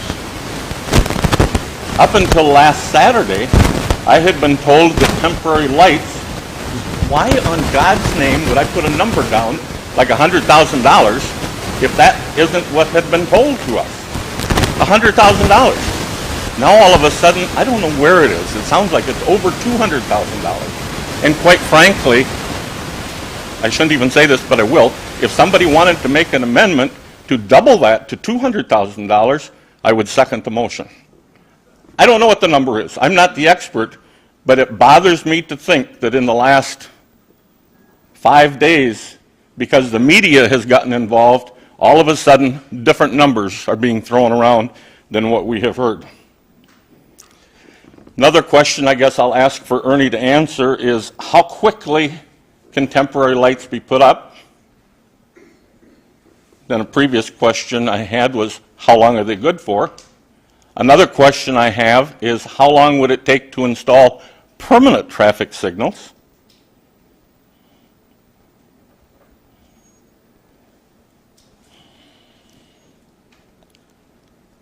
Tonight I heard also, I'm trying to read through all my notes here, and there are a lot of them. Oh, several people have said, wait for the study, wait for the study, wait for the study. As I said previously, 3 minutes ago, what if the study says do nothing? What are you going to wait for the study for? Use common sense. What should be done? Something should be done. Doing nothing tonight is wrong.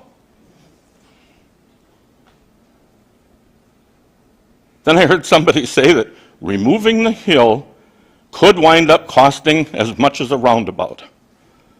Wow.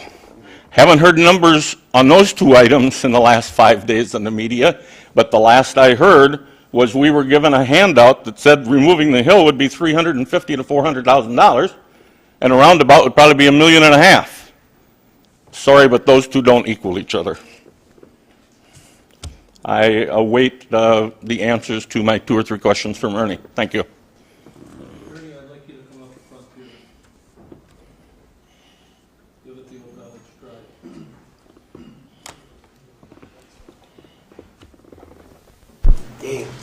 Dave.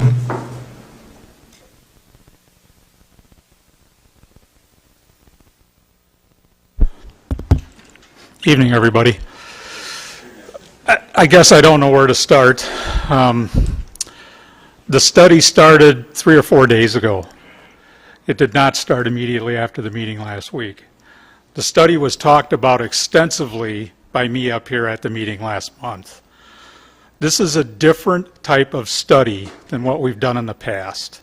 The studies done in the past were simple warrant analysis studies designed to tell us if we needed stop signs or traffic signals. Didn't look at roundabouts, didn't look at much of anything else. It looked at volumes, it looked at speeds, and it looked at accident histories.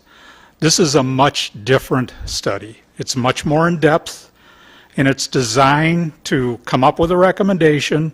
They know we want a recommendation. They know we're going to do a project. We're going to try to plan to do a project.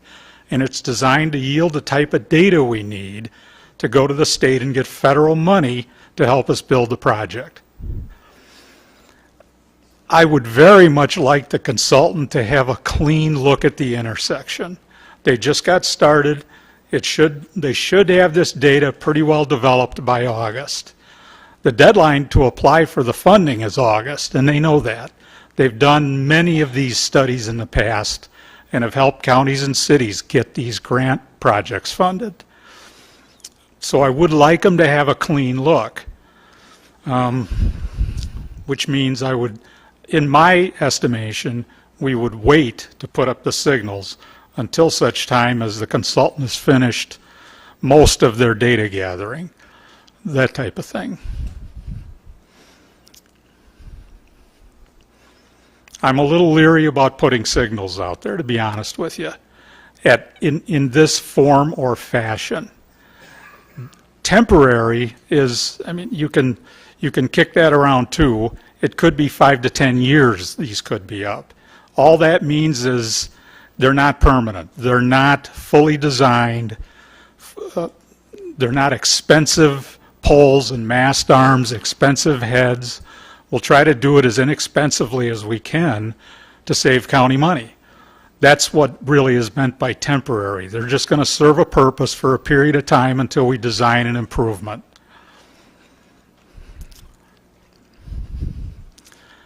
Traffic signals aren't meant for safety.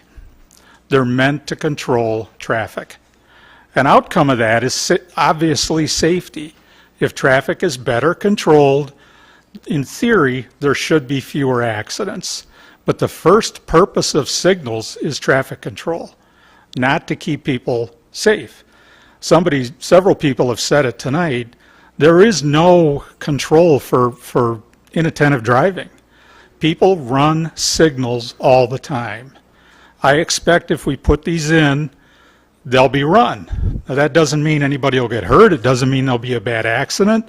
It doesn't mean that if we leave it the way it is until the study's done, there won't be another accident. There's no way to guarantee any of that.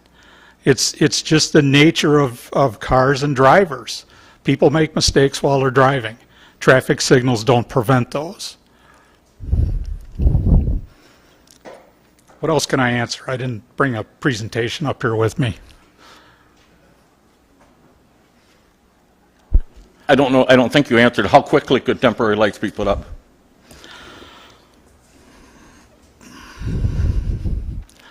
A month. Give yourself a wide range. Well, I'm trying. A month to 6 weeks, I could have them up. And the cost varies because we don't know. That's the simple answer. It almost certainly will be less than $100,000, but I can't tell you that it won't be close to that because I don't know.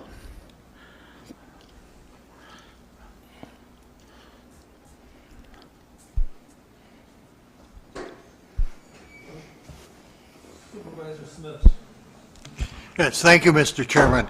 Ernie, if those temporary lights could be set up so that the lights stand over the center of that intersection, that would be a most economical way, and as far as that hill is concerned, the sight of those lights would be a lot quicker. Right. We would have lights over the middle. We'd have to. Okay. They'd be suspended on wires instead of fancy mast arms. Right. But thank you. And we can't, sorry. Thank you, Mr. Chairman. Ernie, I understand that if we do the study and some more expensive solution comes out of it, it might take a while to get that done. Correct. Can the study also give us a recommendation of what we could do temporarily instead of waiting for, extended period?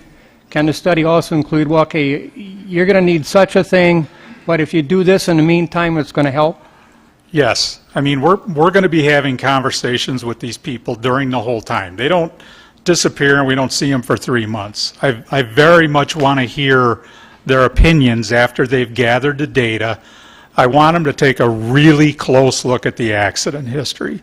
I want to know what movements are happening out there that are causing these accidents. And honestly, somebody said blocking the middle of the road, that's a great idea, except for one thing, a number of the accidents are right turns. So I'm not really sure that's the best case. So waiting until August, we could still do something temporary. We don't have to wait for this long-term solution. No. That would be based on scientific evidence, engineering knowledge. Correct. I mean, we would be doing nothing to fix the basic problems that exist, for instance, the hill, the geometrics of the intersection, the way it's set up, and those types of things. We wouldn't do anything with that until we do a project out there. Short term, though, putting up signals would be feasible. Right. So if we wait for the study, then we could have a presentation from you, and at that time, the board could decide what temporary solution based on more information. I think I like that idea. Thank you.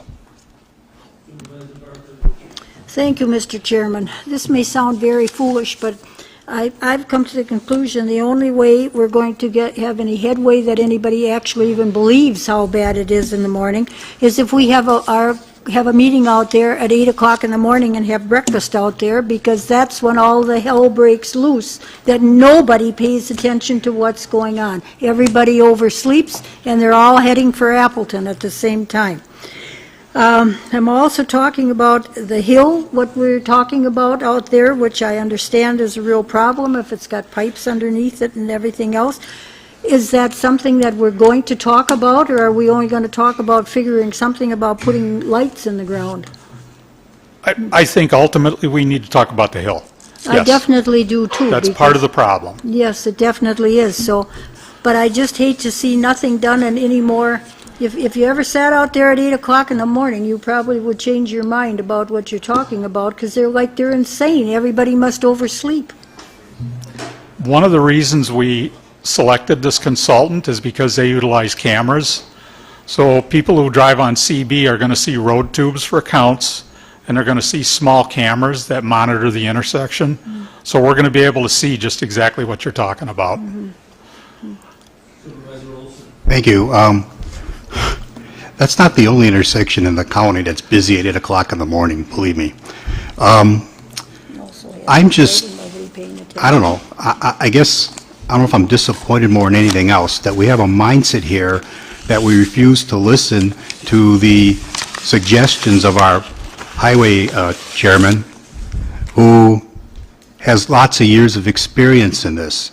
We said, well, study this and study that. We have an MBA in common sense. Well, I don't think it's common sense to go ahead and do something without a process, a well-thought-out planned process that's going to permanently fix that problem. Again, right after Ernie said it, I heard, well, how soon can we get lights up there? How much is it going to cost?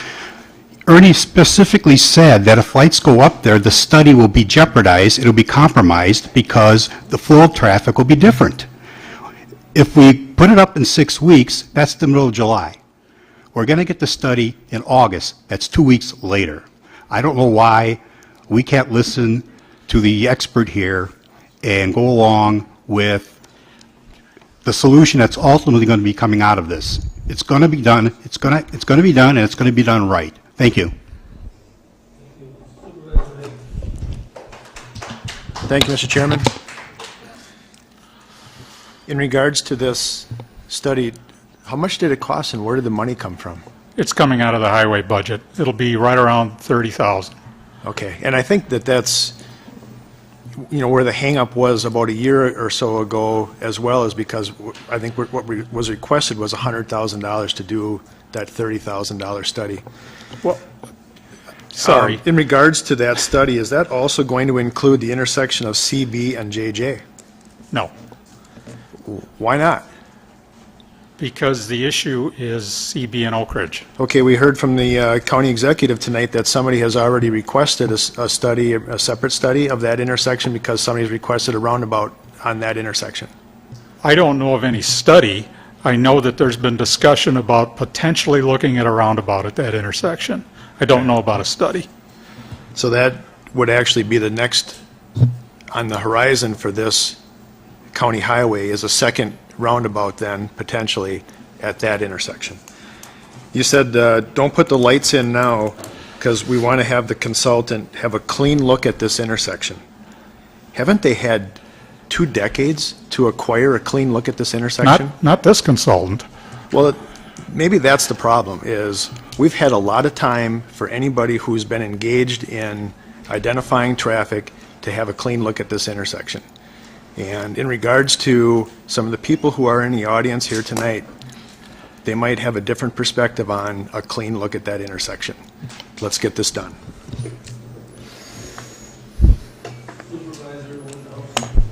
Thank you, Mr. Chair. I might have missed this earlier, but how big of an effect would putting the roadsides in now have on the outcome of this study? Would it be really dramatic?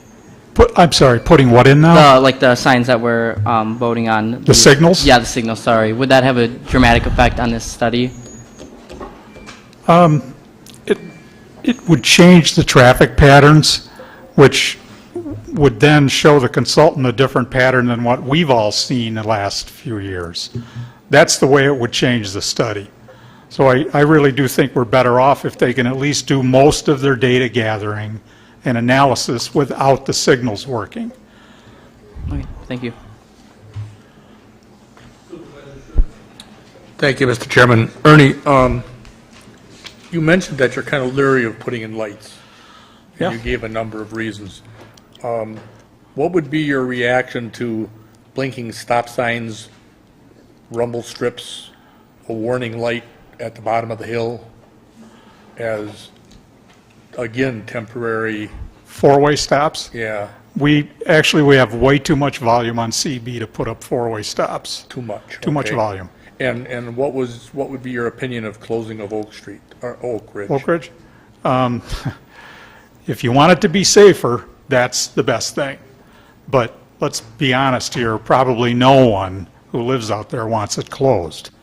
The DOT does that all over the state, and I'm not saying we should act like the DOT, but if we're really concerned about the safety at that intersection, I've instructed the consultant to look at a closure.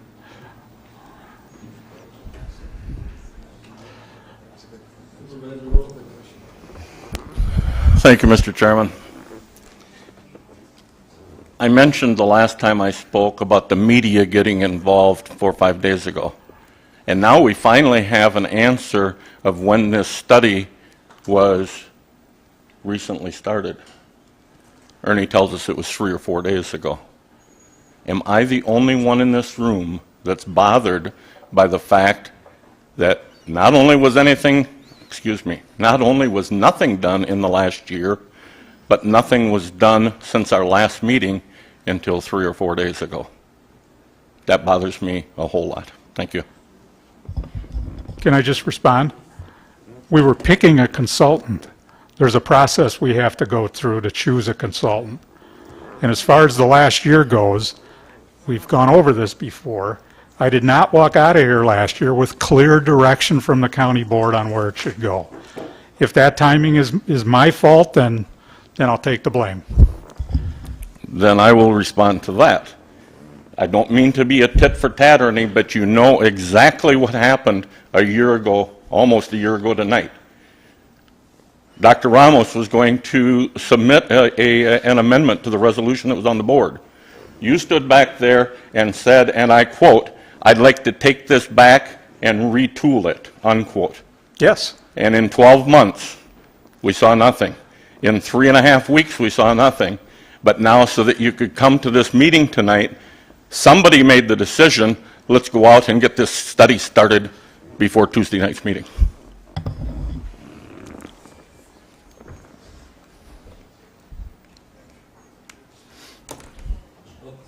Okay, now we'll vote on the word temporary on the amendment.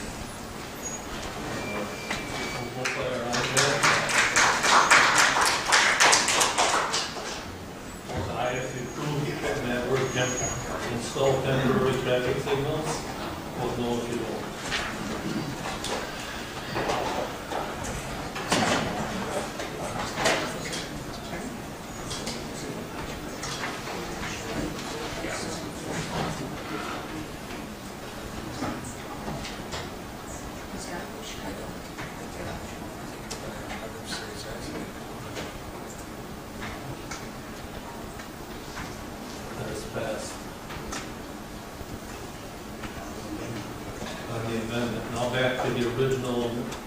now back to the original amended amendment.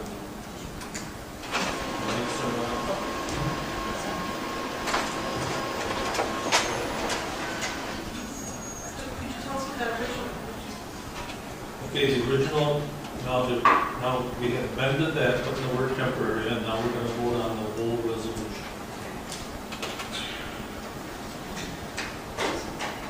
Vote aye if you approve. Vote no if you disagree.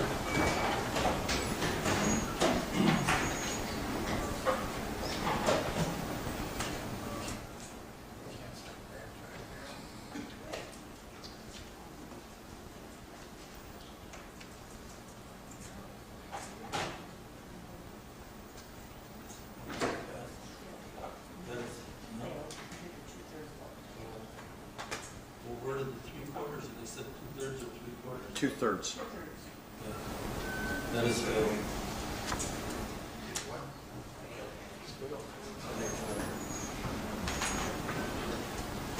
Approve the execution of a deed granting a utility easement on property at the maintenance facility building site to the Wisconsin Public Service Corporation for the purpose of installing utility lines. Supervisor Wilson. Thank you, Mr. Chairman. I move for the acceptance of resolution number 014-52016. Supervisor Olson. No, I'm sorry. All in favor, signify by saying aye. Aye. Opposed? Carried. Request Sheriff to read Declaration of Independence on courthouse steps on July 4th, 2016. Supervisor Winwood. Thank you, Mr. Chairman. I move approval of Resolution 15-5-2016. I'd like to just say something quickly for the new members. This will be the 7th year we've done this. We started in 2010. The intent is to honor the birthday of the United States on July 4th by having the sheriff read the Declaration of Independence from the courthouse steps. This is the way in early America, when the Declaration was approved, the people were notified of its passage. There wasn't the modern communications that we enjoy today. So starting in 2010, Sheriff Brooks read the Declaration, and in the years since, Sheriff Motz has done so, and he has agreed to do it again this year. And all of you are invited, of course, to attend. We usually have a very good turnout on the morning of July 4th, 8 o'clock at the courthouse. So thank you for your support. All in favor, signify by saying Aye. Aye. Opposed? Carried.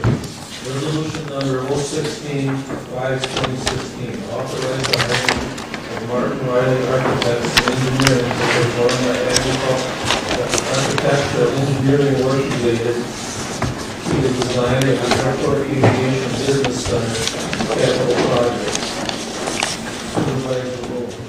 Thank you, Mr. Chairman. I move for the adoption of resolution 016-52016.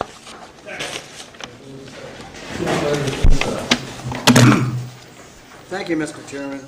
I have a question or two for Peter. I have a question or two for Peter.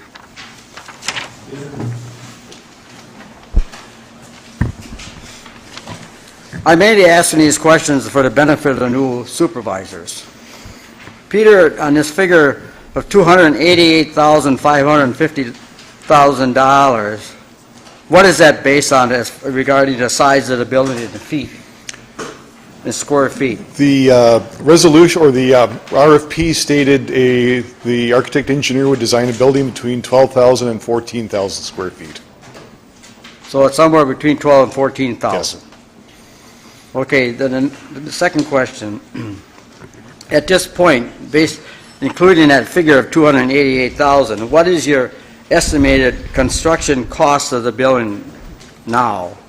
Well, we won't know until the architect designs the building, has a firmer number on the square footage, the materials being used, and overall costs of land, the changing of property. Well, that confuses me a little bit. because I've gone back through the paperwork that we have received since April of 2014, and based on 3 different sizes of the building, they have come up with projected project costs.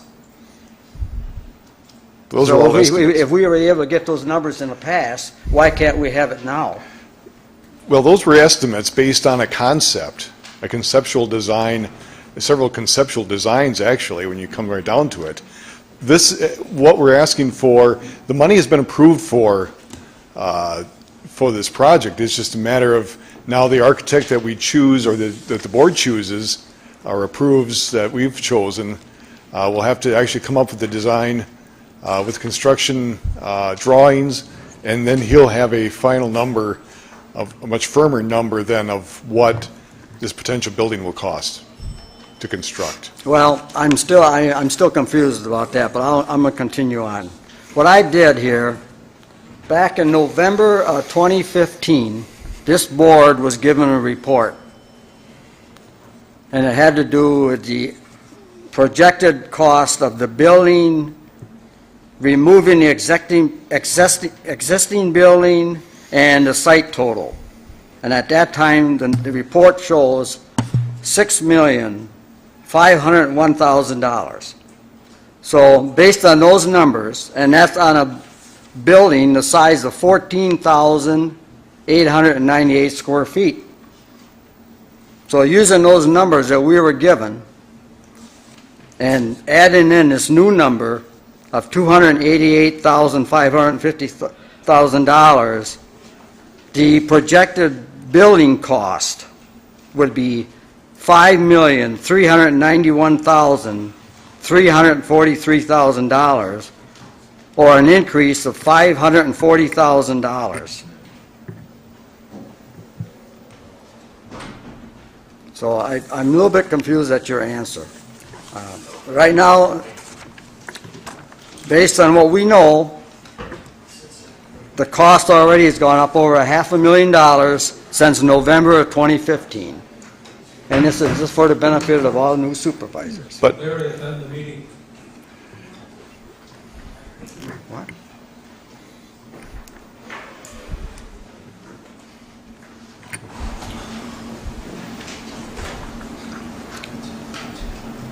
That's it. Thank you.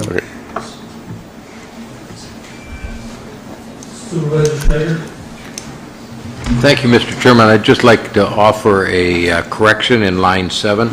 I believe the word should be fee and as opposed to few.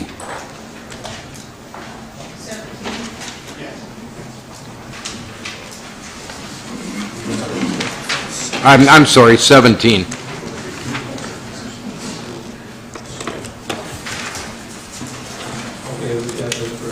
Thank you. Supervisor Hayden. Thank you, Mr. Chairman. In regards to this resolution, I mean, shame on me. There's my colleague next to me here tonight, too, does not have a Resolution 16. I don't know.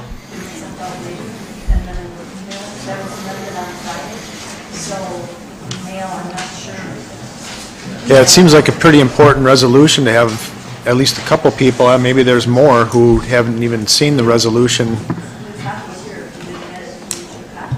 Well, I think it's just a little bit, it's kind of the 11th hour here. I mean, we got one now, but it seems a little bit too late to have something like this on, especially when we have questions about, is this actually adding cost to the project? And I've heard Peter say tonight that this project has already been approved. No, I just heard you say that, Peter. I just heard you say not more than 5 minutes ago. No, what I said is the cost for the engineer, architect, the fees have been approved, not the project. The costs for the architect, engineer have been approved. I'll play the meeting back, Peter, but I swear less than 5 minutes ago I heard you say this project's already been approved. No. When I hear language like that, there's no way that I can vote for an architect tonight, especially when Supervisor Sengstock says, and he's pretty good at numbers, that this project is already $500,000 more than what the project conceivably was last November.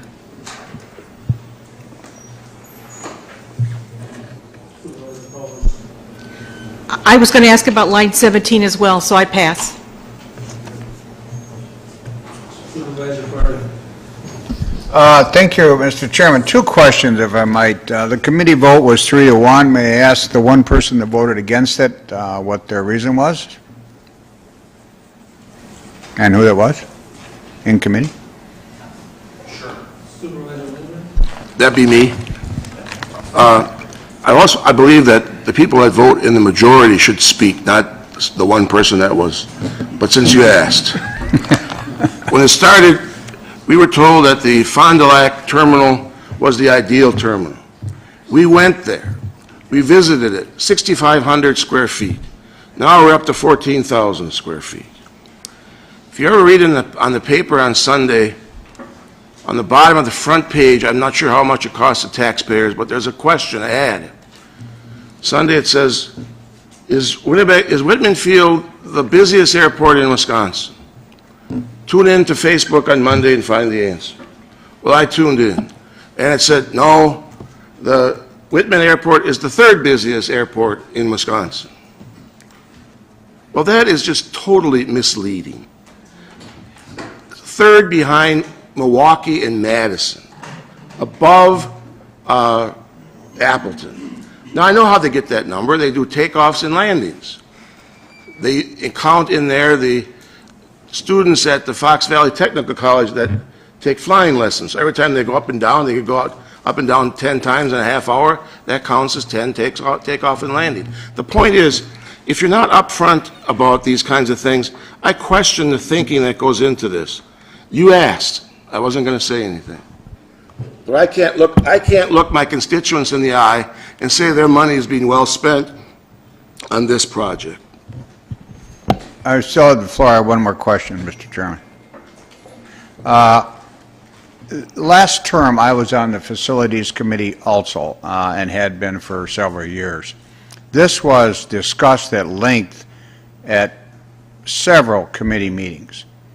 And I believe it was a recommendation of the committee, and this should be in the minutes, that we would support a project if it came in around 12,500 square feet.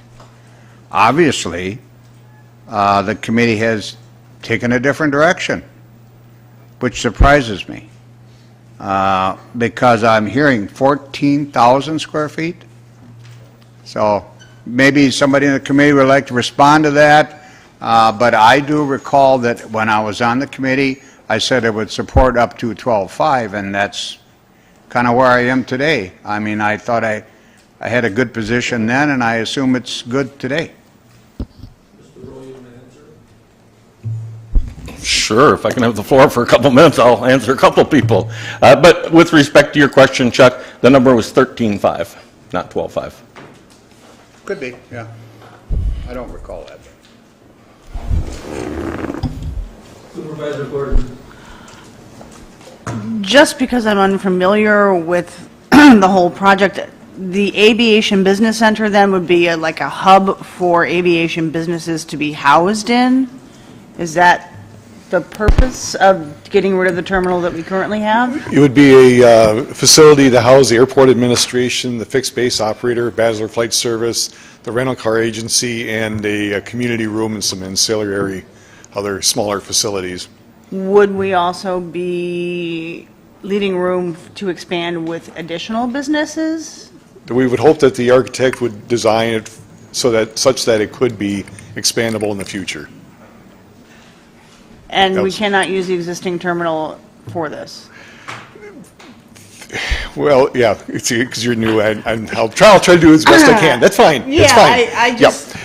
The existing terminal right now that we're in, and then Basler Flight Service is in, encompasses about 36,000 square feet of space that was really designed for airline service. Mm-hmm. There are spaces for rent-a-cars. There were spaces for the airlines, most of which cannot be readily renovated for our use. The roof requires replacement under the capital improvement plan. That's estimated at about $1 million.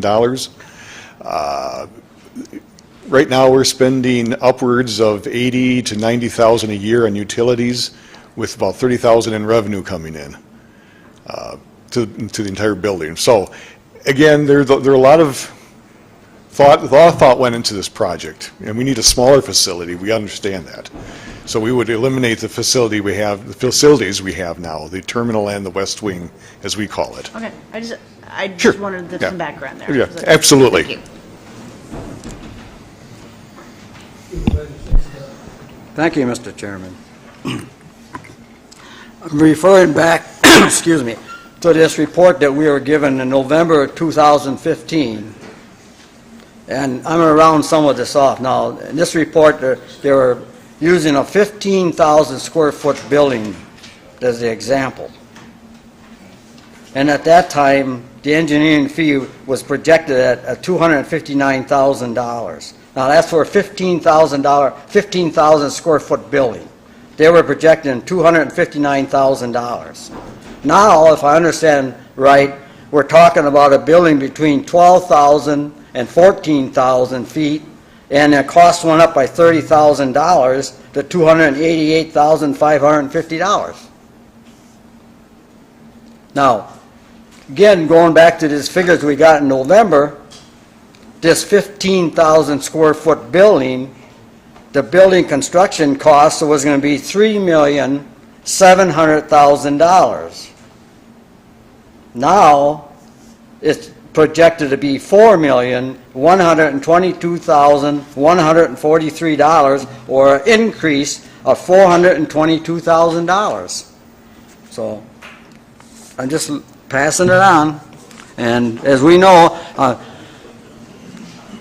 inflation and everything else, the building, and this will probably go up another $500,000 before it's done. It's a shame that it took so long, and the cost just keeps getting higher. Thank you. A couple of things. In regards to the question about additional businesses at the airport, I have been urging in whatever way possible that we develop a long-range growth plan for that airport. We can't continue to operate the way we're operating now. Part of the long-range plan for the airport would see where within the confines of the airport we could add additional businesses and generate new revenue. So they wouldn't necessarily be building on to our new building. It would be looking at how that become a more vibrant part of the county in the future. Secondly, I don't recall anywhere written anywhere, and my colleagues on the committee can either agree or refute if they have different thought, that we ever said that building is going to be the same as the Fond du Lac building. We never said that. We never said that. We said we would go down there, we would tour it, we would look at the things that they were using to help us plan. The third thing I want to say is I appreciate Supervisor Singstock being a member of our committee, because what we do need is somebody who has a grasp of the numbers. And I'm as frustrated as anybody is that these numbers keep changing all the time. It's time to pick a number and move forward. It does seem like every time we see a different proposal, there's different numbers attached to it. So I have to concur with that. But having said that, this is why it's always dangerous to ask somebody how much something's going to be, and the person in good faith says, well, based on everything we've seen, it's going to be. And then a few months later, you come back and you hold them to it, and things have changed. So it's always dangerous to say, well, it might be this, it might be that, until you really don't know until all of the T's are crossed and the I's are dotted. But anyway, again, I'd like to welcome you aboard the committee, Mr. Singstock, and I look forward to working with you. Thank you, Mr. Chairman. Before we leave this evening, I just want people to know that Supervisor Haig does pay attention. And most of this may have gone over most of your heads, but he is absolutely correct when Supervisor Singstock was asking about cost for the new building, and Peter Mall said the money for this project has already been approved. I knew that was wrong. Apparently Supervisor Haig knew that was wrong. Those monies haven't been approved, but I know Peter well enough to know that he meant not for the project building, for the architectural costs. So you were right. Thank you. I happened to drive out there Sunday. I just wanted to take a look at the terminal, and I noticed it was closed. I don't know why we would be having a car rental in there, because if I came into Oshkosh, I couldn't have rented a car if I wanted one. You know, I think a car rental probably belongs somewhere on the frontage road where you get 7 days worth of access to a car rental. I didn't realize the terminal wasn't open on Sunday. Thank you. Okay, we'll vote by our little iPad. Vote aye if you approve. No if you disagree.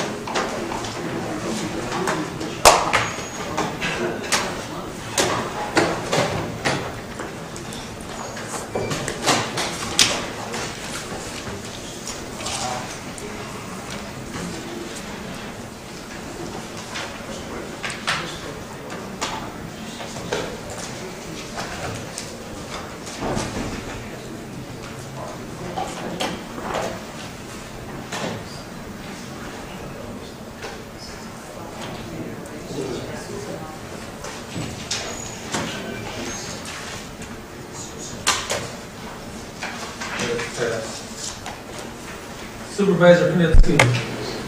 Thank you, Mr. Chairman. I move to adjourn to June 21 at 6 p.m.